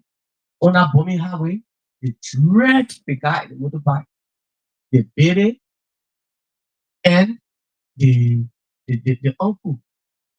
Just imagine, just imagine what the people say they lifted the suspension. But we hope that this will not affect the country again. It will not affect people. So there should be regulations for these people who are using this road. Tell them, hey, you cannot be running on this so that you're not the only person using this road. Why is it true that you bring your iron horse in the night? Why would you be driving with a bright light when you see a vehicle coming ahead of you? You don't even care to dim your light or to even slow down. Dim your lights, slow down. Don't be over speeding, especially in the community. The main road, that road from Bombing, Bapolo, Cape Mount, the pass, it comes to Freeport. You have communities in there. Douala is there, St. Paul Beach, Broadview, Virginia. But they do not slow down. They don't care. They don't care. They don't care. But we will go and do again. We'll go and check to see what Western Plaza have done on that road. What they've done to see for their suspension to be, to be lifted. It is not a bad thing. Well, no. Once they've gone through government's regulations, they've done the rules and everything. Yes, or they can operate. They can use the road. But to be hauling iron ores in trucks and things, what happened to the railroads? These companies, they should build their railroads. But no, no rail in this country. So the only one we have is not in use anymore. Are we using what they call making rain? Making rain, right? When I was in Buchanan back then, in Buchanan was small, used to go, visit the ring, the bearing, the tree, track, the tree, small ring, and this thing. There's a machine that can fix block as well. They can mold the block. They put the box, the small, something round, something like put it in, the guys will fix the sticks, the planks, and things. They put it in. Then you push it. You're three, you're four, you're push. After each roll for a distance, they'll help on it. They're going. And the people in Cardwell, the people are using it. How do you call it?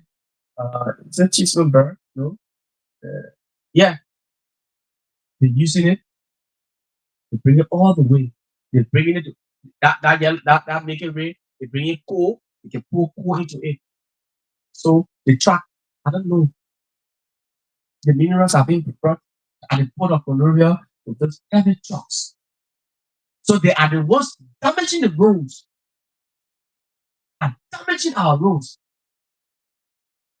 And we hope that dry season, as the dry season approaches, just get this month, September, October, beginning of October 15th, we will, start experiencing the sun because once we reach October 15th now, I mean, dry season ends, rainy season ends October 15th and dry season begins because that's how it is from April to October. From mid-April to mid-October, and from mid-October to mid-April is dry season. So, like the ministry, the government of Liberia has promised that dry season uh, construction work will begin on especially the minister emphasized on that corridor, the Bytown, the Freeport, and Douala corridors. He emphasized strongly on them. But in the in the meantime, he said, in the meantime, while we're waiting for dry season, there should be road maintenance. There should be repairs going on this road. And I saw at Sayon Town the other day, there was crushed rocks. On the road, there was a yellow machine working, and it doesn't work, and then it wasted crushed rock. And these things should be that particular area. I'm stressing on that. It's causing you go there now. There's traffic. Right now, as I speak, it's 9:48 a.m. in Liberia. When you go there now, there's traffic because everybody using that one area. And the side that you see again, it is already damaged. So who want to go into the whole that even though that is damaged too? So they slow down, take your time. You know, this is it. But the road are there, there are no rules. If we have just that particular the Japan freeway, if we can have the Chinese, the Japanese company that road from Freeport strictly to Red Light. If we have a road like that from Five Town to Pole River, there will be absolutely no traffic. Okay, in that Pole River, or from Five Town to Simple Bridge, if we have a stretch of the road just like that Japan freeway, trust me, you will take less than 15 minutes. You in, if you're leaving from town, you take less than 15 minutes, you're in Patan, you're in Douala or in Support Bridge. Because you're not driving to slow down like this. Maybe you want to slow it down if there's a car ahead of you, wants to take the opposite lane to put a passenger, to put down passengers, or, another car is crossing, and that, like the Jamaica Road area, the Freeport area, you slow down there, and what happens? Looking Town, those places, Douala, you slow down, Bombers Bridge, the Pump Junction. But until we can have a corridor like that, there will be a serious challenge when it comes to pliable roads, when it comes to the movement of the and people vehicles, are damaging. You go take your car, you put your car in our water, you put your car in our water, and it gets stuck up, just cut off. You know what happen? When water enter your carburetor, water enter your mistakenly enter your tank, your engine. Yeah? Yes. So at least I thought that's what I was thinking. Every time I can always think on this. But the water is not going anywhere from here. This particular place, the water not going. Just sit down. Just morning when the water not going. All of that. I just sitting you know that talking. That for him, he was trying to like blame it. If I was like accusing the guy, he said, that the Togo man, they finished blacking the small place the water supposed to pass because the water not going again. They finished blacking it. Where people built over there. You allow when somebody wants to come and construct or build, put a structure down. Look at especially where there's a pathway for water, or at behind. Community is at the back. Say these people here, water can pass, water can flow like this. So when you're building here, make sure that this place it does not affect the community. For that area, look at all those stones. That petty town. Look at this. Hey, the water not moving because the area, the drainages are clogged. Nowhere for water to people are built on you gave people the right to build on on the drainages. There's no drainage system. The ones that are there, they are all clogged. They're clogged. So why do you expect the water to flow? The water will just sit there. So I thought they would just go and put a machine over there, pump that particular water out. When you pump the water, then you carry on maintenance work over there. Those holes, those pop holes that are there, you put cross ones, you put what you can do there, you make the road usable for the people, for vehicles. You do that in the night, say at 12 midnight, September 18 or September 19, no vehicle should pass here and this time because the pipe will be crossing and going and be pumping water.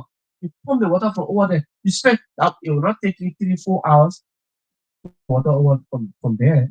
You got 2, 3 machines over there, just pump water. In 1 hour, 2 hours time, you're done. You're done. The next day, you come there in the morning. Since you finish doing it, you spend in the morning, the machines come. They start to work on that area. People will still not use it until it gets dry now, and then you start to move. You open it to the public. You open the road to the public. I thought that's what would have been done. So just take the water out of there. But no, I agree, whatever transit, but that road is not in use. No, I don't call that.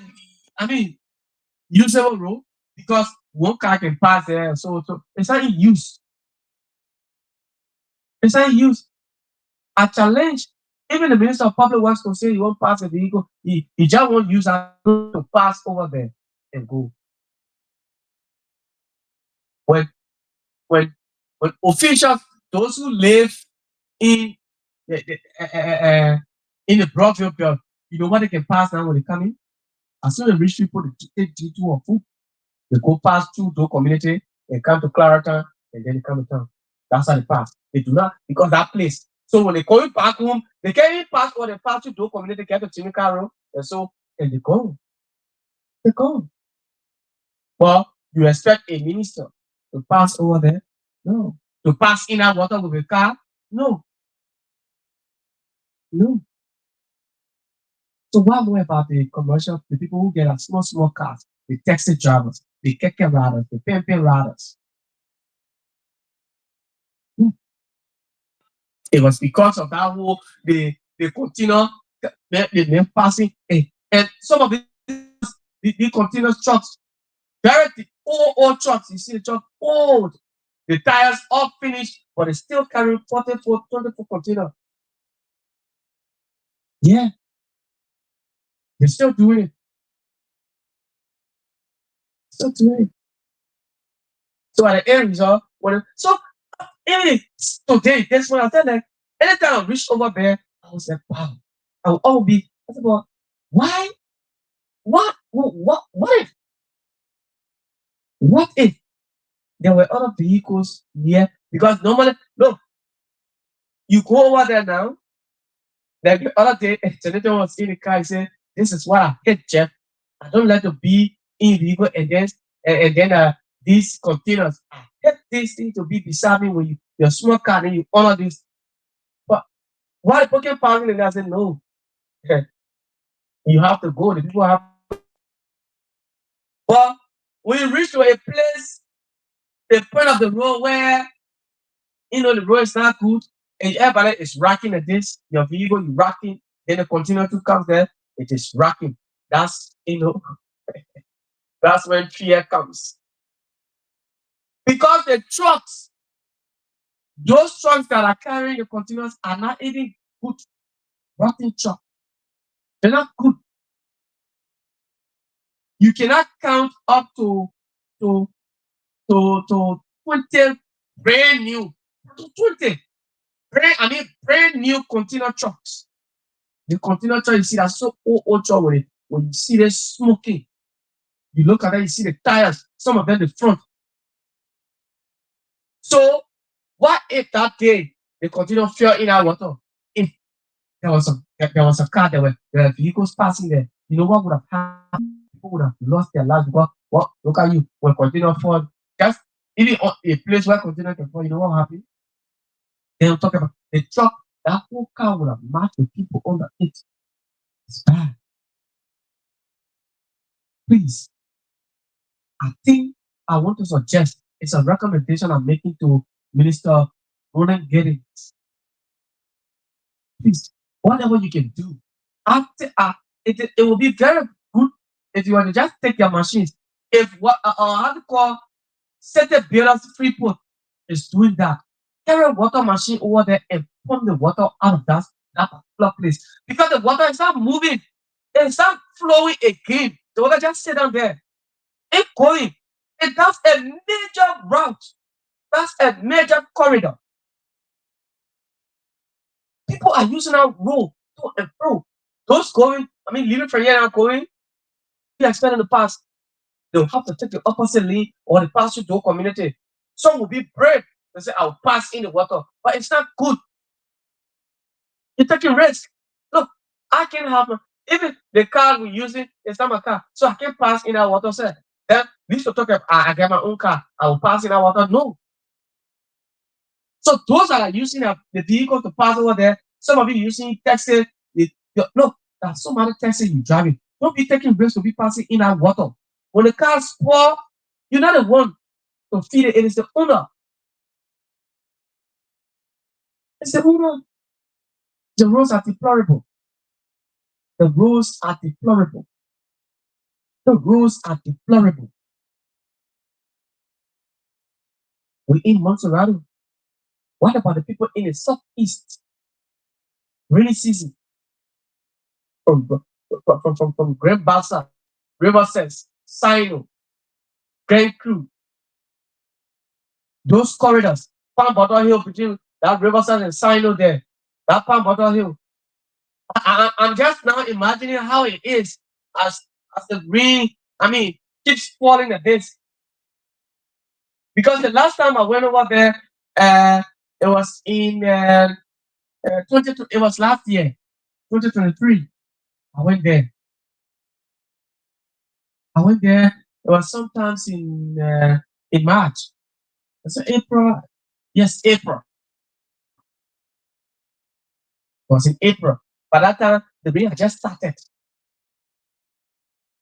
But I've been hearing about the Palm Bottom Hill, we're going to the southeast, we're going to Maryland. So when on the we had a the coastal county tour with NAFA. So one of the journalists again that were so when we reached the house, and the guy said, "This is Palm Bottom Hill." My man Chokon Freeman. Chokon said, "This is Palm Bottom Hill." I said, "Wow, the famous Palm Bottom Hill." And while we're going down the hill, and the driver is going Land Cruiser pickup, imagine brand new, but he will go to this and go to this because the tire, when you go straight, the hill can control you because the steep hill, it was slippery, it will control you. So you have to be very careful. As you're going down, when it goes like that, you have to carry this to control the steering, so that, and we're just going to twisting, twisting. Then it is raining now. How is Palm Bottom Hill? Lofa, that Lofa road, how it is from in between Zozo there, from Zozo to go to Bonjaman, how it is, how it is. Look, Minister Giddings, it is a suggestion I am making to you. And this will help if you, I don't know how you going to do it, but I want to believe the ministry has water machines, water pumping machine there. Or you can go and put the machine over there, you pump the water out. Do it midnight, not in the day where Midnight, you don't have vehicles in the street that much. So the one, two vehicles that are coming, you just get one police pickup right to Clarendon store there, directing them. They directing them. You get one police vehicle to Freeport, directing them, say, go, you pass through the community. You pass through Freeport and police because road work is ongoing, maintenance is ongoing over there. Then another area is that Nissan garage, Pijo garage, opposite LPRC. That's another area the water can go. It's just there too. That one, when the sun shines a bit, for like 1 or 2 days, 2, 3 days, in fact, then it will start to dry small, small, small. Small, takes time. But water still that this morning. That's it. With all of these challenges, you will have traffic congestion. With all of these bad roads connectivity, you will always have traffic congestion. There will not be a free flow of traffic. There wouldn't be a free flow of traffic. So it is a suggestion I'm making to you, Mr. Minister. I'm just recommending that one of the maintenance work you carry on, since you said the maintenance, to make sure that those corridors are, protected, is you carry your machine there, your water machine, you pump the water out at midnight. Let everybody's at least you pump the water out midnight, dry that area. In a day, you see it, you carry your machines there, to work, to work. Let everybody use those community. Look, when time for development comes, people should be willing to accept challenges. It comes to peace. So all those who will be using who are supposed to pass over in the morning, your pass to community. For me, if that 1 week you spend over there, let everybody pass over there for 1 week. And then you do that whole area, that Clarendon road, that 15 that road. When justice comes down, then you get ready to do the real road work, to do construction. But then but for now, to maintain the road, you have to do those things. Go and draw the water. Until you can draw the water from over there, Mr. Minister, nothing good will happen over there. There will always be traffic. People cars will get damaged over there. Do you know how many persons? So that some people don't bring their vehicle to town again. They just get on bike or keke because of the road, because of the deployable road condition. I'm talking about that corridor. Then from Freeport to Sayon Town, from Sayon Town to Logan Town, it's another one. It's another one. It's another one. How can we be in a city? Government comes, government goes. Everybody just comes for their own interest. They don't care because the people feel but the crowd they want money to go get their vehicles, they get their expensive vehicles, and get But when you take the money and say, let's do this road, let's do this road, let's do this road, what will happen? Yeah,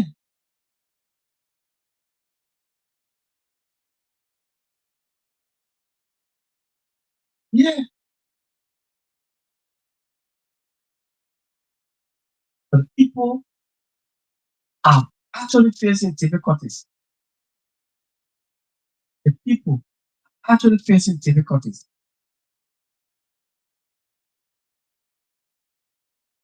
The people are actually facing difficulties when it comes to road connectivity.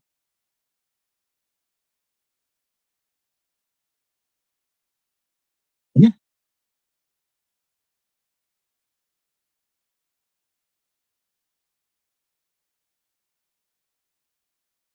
I wish all of them. And I will never forget this. I will not forget this. I can still remember back then when I was in school, in high school. There was this day we came from school at Idra. What class was that? I was in 10th or 11th grade. And we came from school that day. We were walking. up Ashford Street, came out, we passed the way, we passed the bar. One of our students, our schoolmates, uh, she wasn't, yeah, she wasn't in our class, but she lived down that Front Street belt. So, that Front Street, the bridge from the Central Bank using that side. So the container was using that particular area. Very old container truck. So the truck was using our end, the 44 container going down our hill. We came from school. I still remember this. I will never forget it.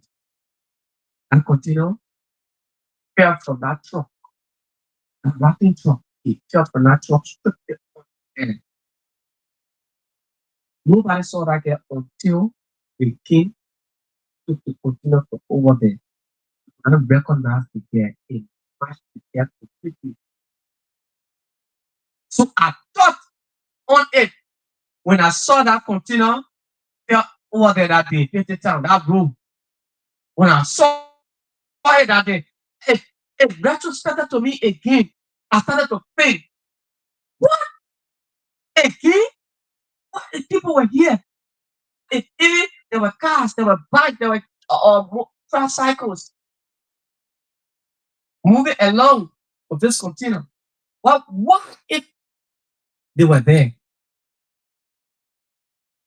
It's not that container you had there for because they wanted to go. They go back, number one. Number two, the container truck. It's not food. Better food. You have old truck already, and then you're not seeing ahead of you, but you talk to just enter that water because you feel that you have a truck, but you forgot to know that your truck is not good, and then you carry container, and thank God it fell on that side. It did not fall on the other side where all the vehicles are currently using. What would have happened? What would have happened? That particular thing, that container would have gone on the other side to where all the vehicles, because that distance are just in the middle. What would have happened? And then you're going to be saying, talking, oh, the man said, and blah, blah, blah. And the container man said, it's all pass over there. The man is looking for road two to pass because no road, nowhere to pass, nowhere to pass. So please, I think one of the maintenance work you can carry on is to go over there, Mr. Minister, Minister of Public Works, Mr. Roland Giddings, Honorable Giddings. Go over there, carry your machines there. It's a recommendation. Carry your water machine there, pump the water out so that the people can see, even you can see the condition of the road, can see the holes that are there. Because even the sewage uh, lines are all that, those pipes in the middle, those holes, sewage lines are there, they're open already. They open. You just get the guys there acting wicked. They will tell you, say, pass on the side. Bring your castle, go on that side. Let a good place here. Then they'll allow you to go and get stuck up. So go, please. Don't do this. When this happens, it will ease the tension on people until we can, get into dry season. But let's do this. Please, it's a recommendation. But honestly, that road is not good for people. That water. For those of you always taking risks, you're taking risks to pass in that water with your vehicle. Come to think of it, do you think you can use your personal vehicle to just pass? People that get their own car, they can just pass over there like that. Instead, they want to take risks. But taxi drivers, the commercial drivers, they're driving for people. NGO car, I can look at Care Humanitarian Foundation car, Care Communications car, and go pass in that water. I can't even look at it. I can pass there. I'm not seeing ahead of me. I'm a child. I can see. So you expect me to drive in that water that not seeing anything? When I once over there or two, three, tell me say, oh, pro count this side. Pro, don't mind me going outside. That the road there. You expect me to follow that kind of instruction? Hell no, it will not work. But my recommendation is this. I don't know about you, the audience, those of you listening to me and watching as well. I don't know whether you're thinking in this direction. What do you think?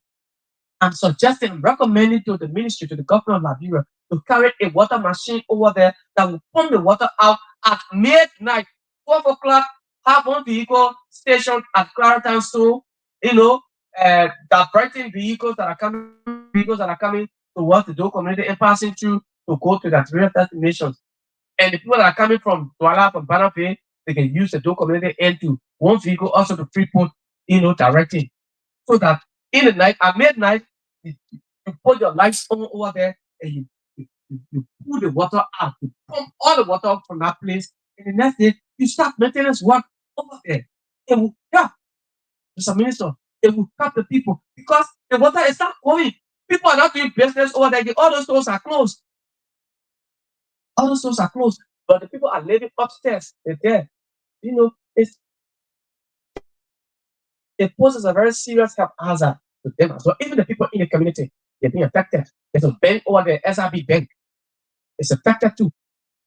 So customers are supposed to go there. The many customers will not go there because the water, look, when you see the mud, the water is all the way almost in front of the bank.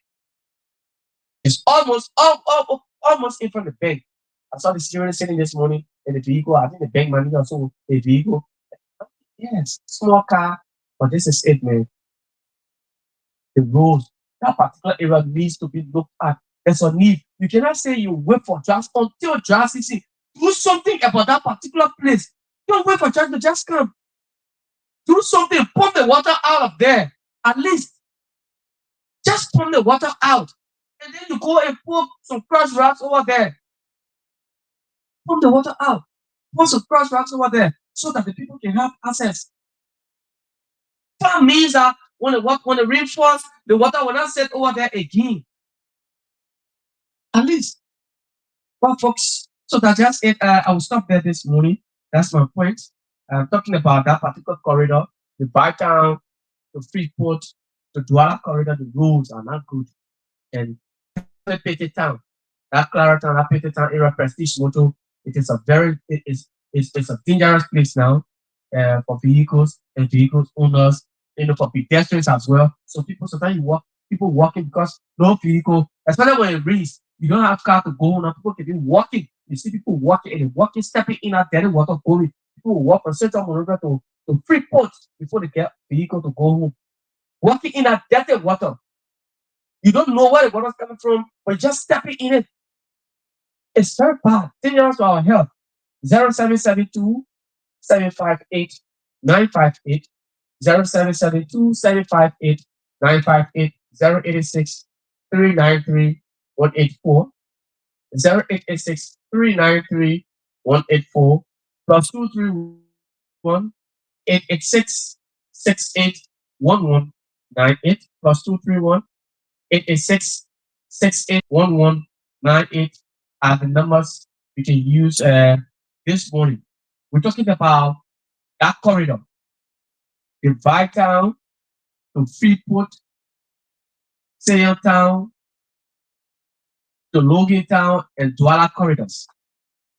Looking at the condition of the road, what do you think? The governor of Liberia has said that they're waiting for dry season. But as it stands, Prestige Moto, that Petty Town, that Clara Town, in between there, vehicles are finding it very difficult now because there's a heavy, pool of water there that, vehicles are getting damaged. People, corporators getting damaged because of that particular area when you pass in that water. You don't know, cars are getting stuck in that particular water. The water has just set. The water is not getting dry. It's not even moving. The water is not flowing. Level, okay, it's raining. The rain falling, so that's why when it stops, when the sun shines, it will just dry and go. But no, it's not the case. It's not the case. Good morning. Good morning. I didn't know where you call from. Oh, I'm not getting you. I don't know why. Let me see. Yeah, go ahead. Live. Okay, sir. Let's hear you. Discussion is not on this morning. Very great topic discussion this morning. It's still being there, but I don't know what happened in the problem. The problem was the problem was to do the reason. It doesn't mean we telling them or also we telling them. It doesn't say particular water. You need to read on that.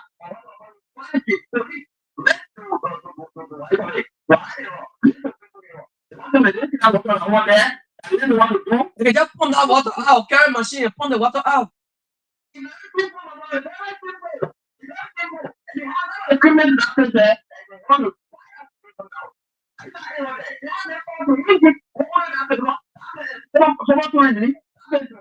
Yeah.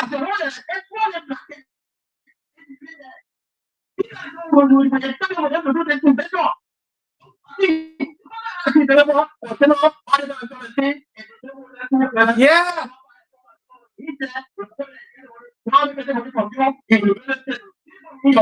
Of course.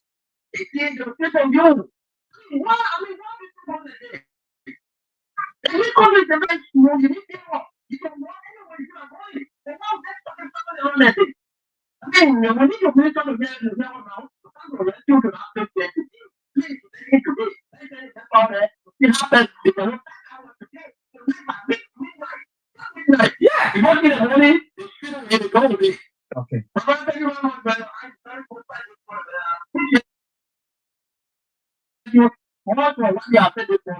You're welcome.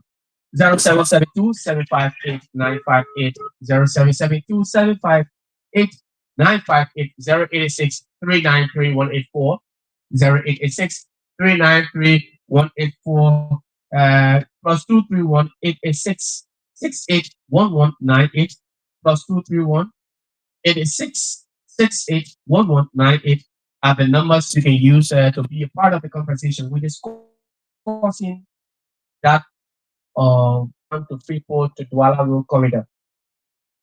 That's what we're talking about this morning. When you have, I mean, that particular area is out. Uh, so I think we have, okay, there was an international couple who lost the person. Well, you can call us on plus 231 886 68119 0772 758 958 086 393 184 and be a part of the conversation this morning here on Kear Radio uh, 95.9 with me, Jefferson Weah. Of course, we're talking about the roads. Good morning. Yes, good morning. Yeah.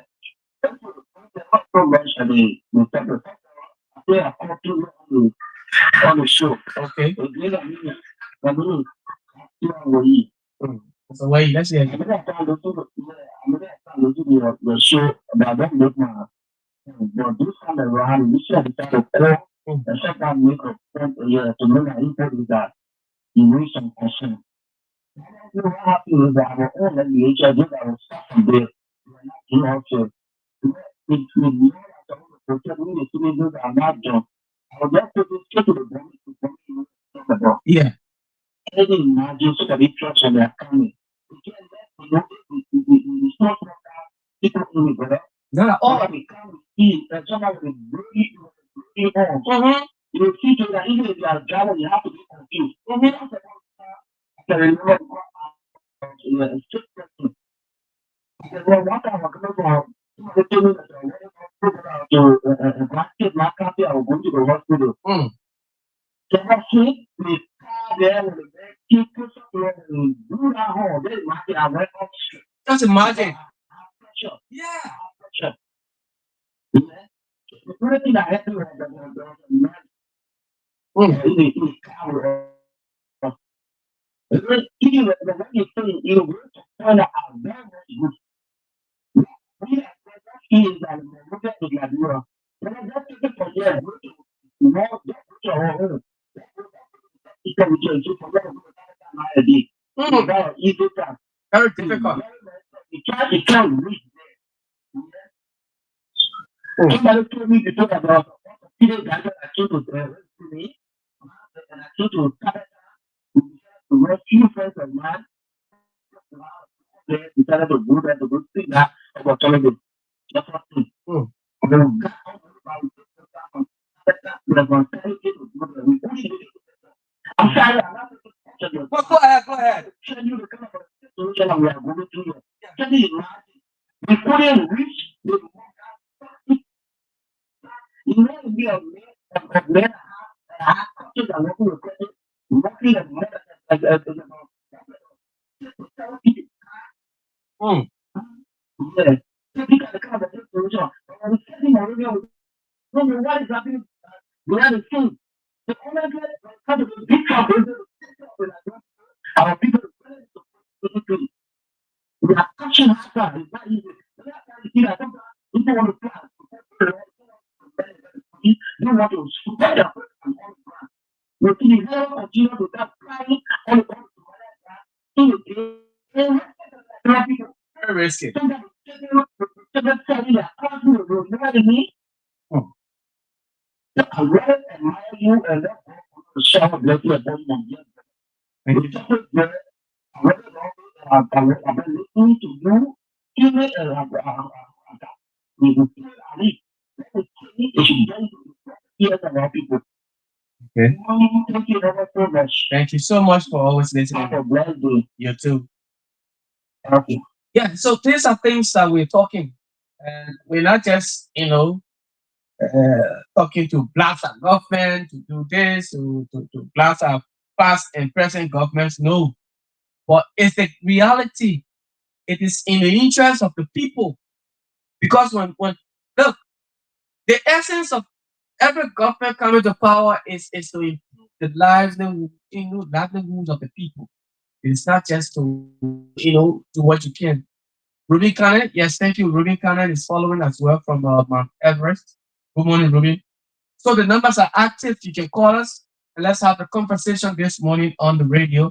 It's the Kear Morning Show, KMS with me, Jefferson. We are 95.9 0772 758 0772 758 958 0886 and the WhatsApp line is plus 231 8668 Call and let's have a conversation together, make an input.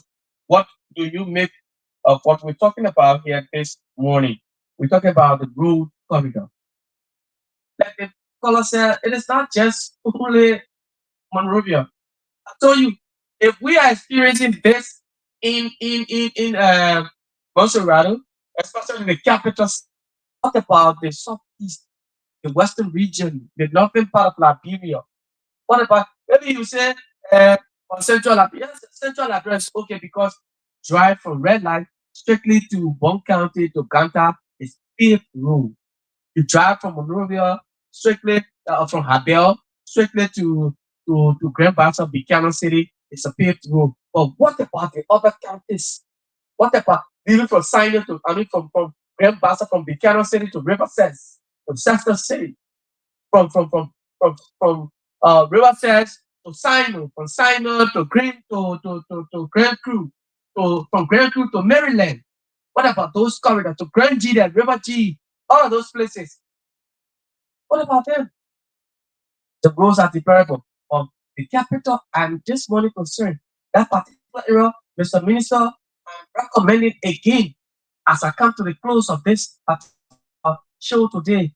I'm recommending to you that at least you will think in this direction. Will you look into the plight of the Liberian people to go over there, take your machines there, pump the water out at midnight. You don't have to do it in the day at the detriment of people that they will have difficulties. But at midnight, 12 midnight, you put up your alert, your notice, maybe 1 or 2 days ahead of time. Let the notice spread. Go there, then you pump the water out. You can't imagine. I know the ministry, the government of Liberia, they, they have these equipment. Go and pump the water out that particular place. Let that place be dry so that you cannot have challenges in getting back and forth with vehicles. All right. So that's how, folks. I have to leave you this morning. It has been a wonderful conversation between you and I. We always have these interactions every morning. We talk, like I said, we talk politics, but we have the objective politics. That's all we talk about. We're not going to say this and that. But thank you so much for following the platform this morning. I'm taking my break. I'll leave now. I'll be here on tomorrow. Thanks to all of you who follow us on Facebook, Hassan Cooper, and of course, it's your boy. We are CA, yeah, my former boss, Ruby Cannon from the Ever. Thank you so much. And of course, do have yourselves a pleasant Wednesday. Bye bye.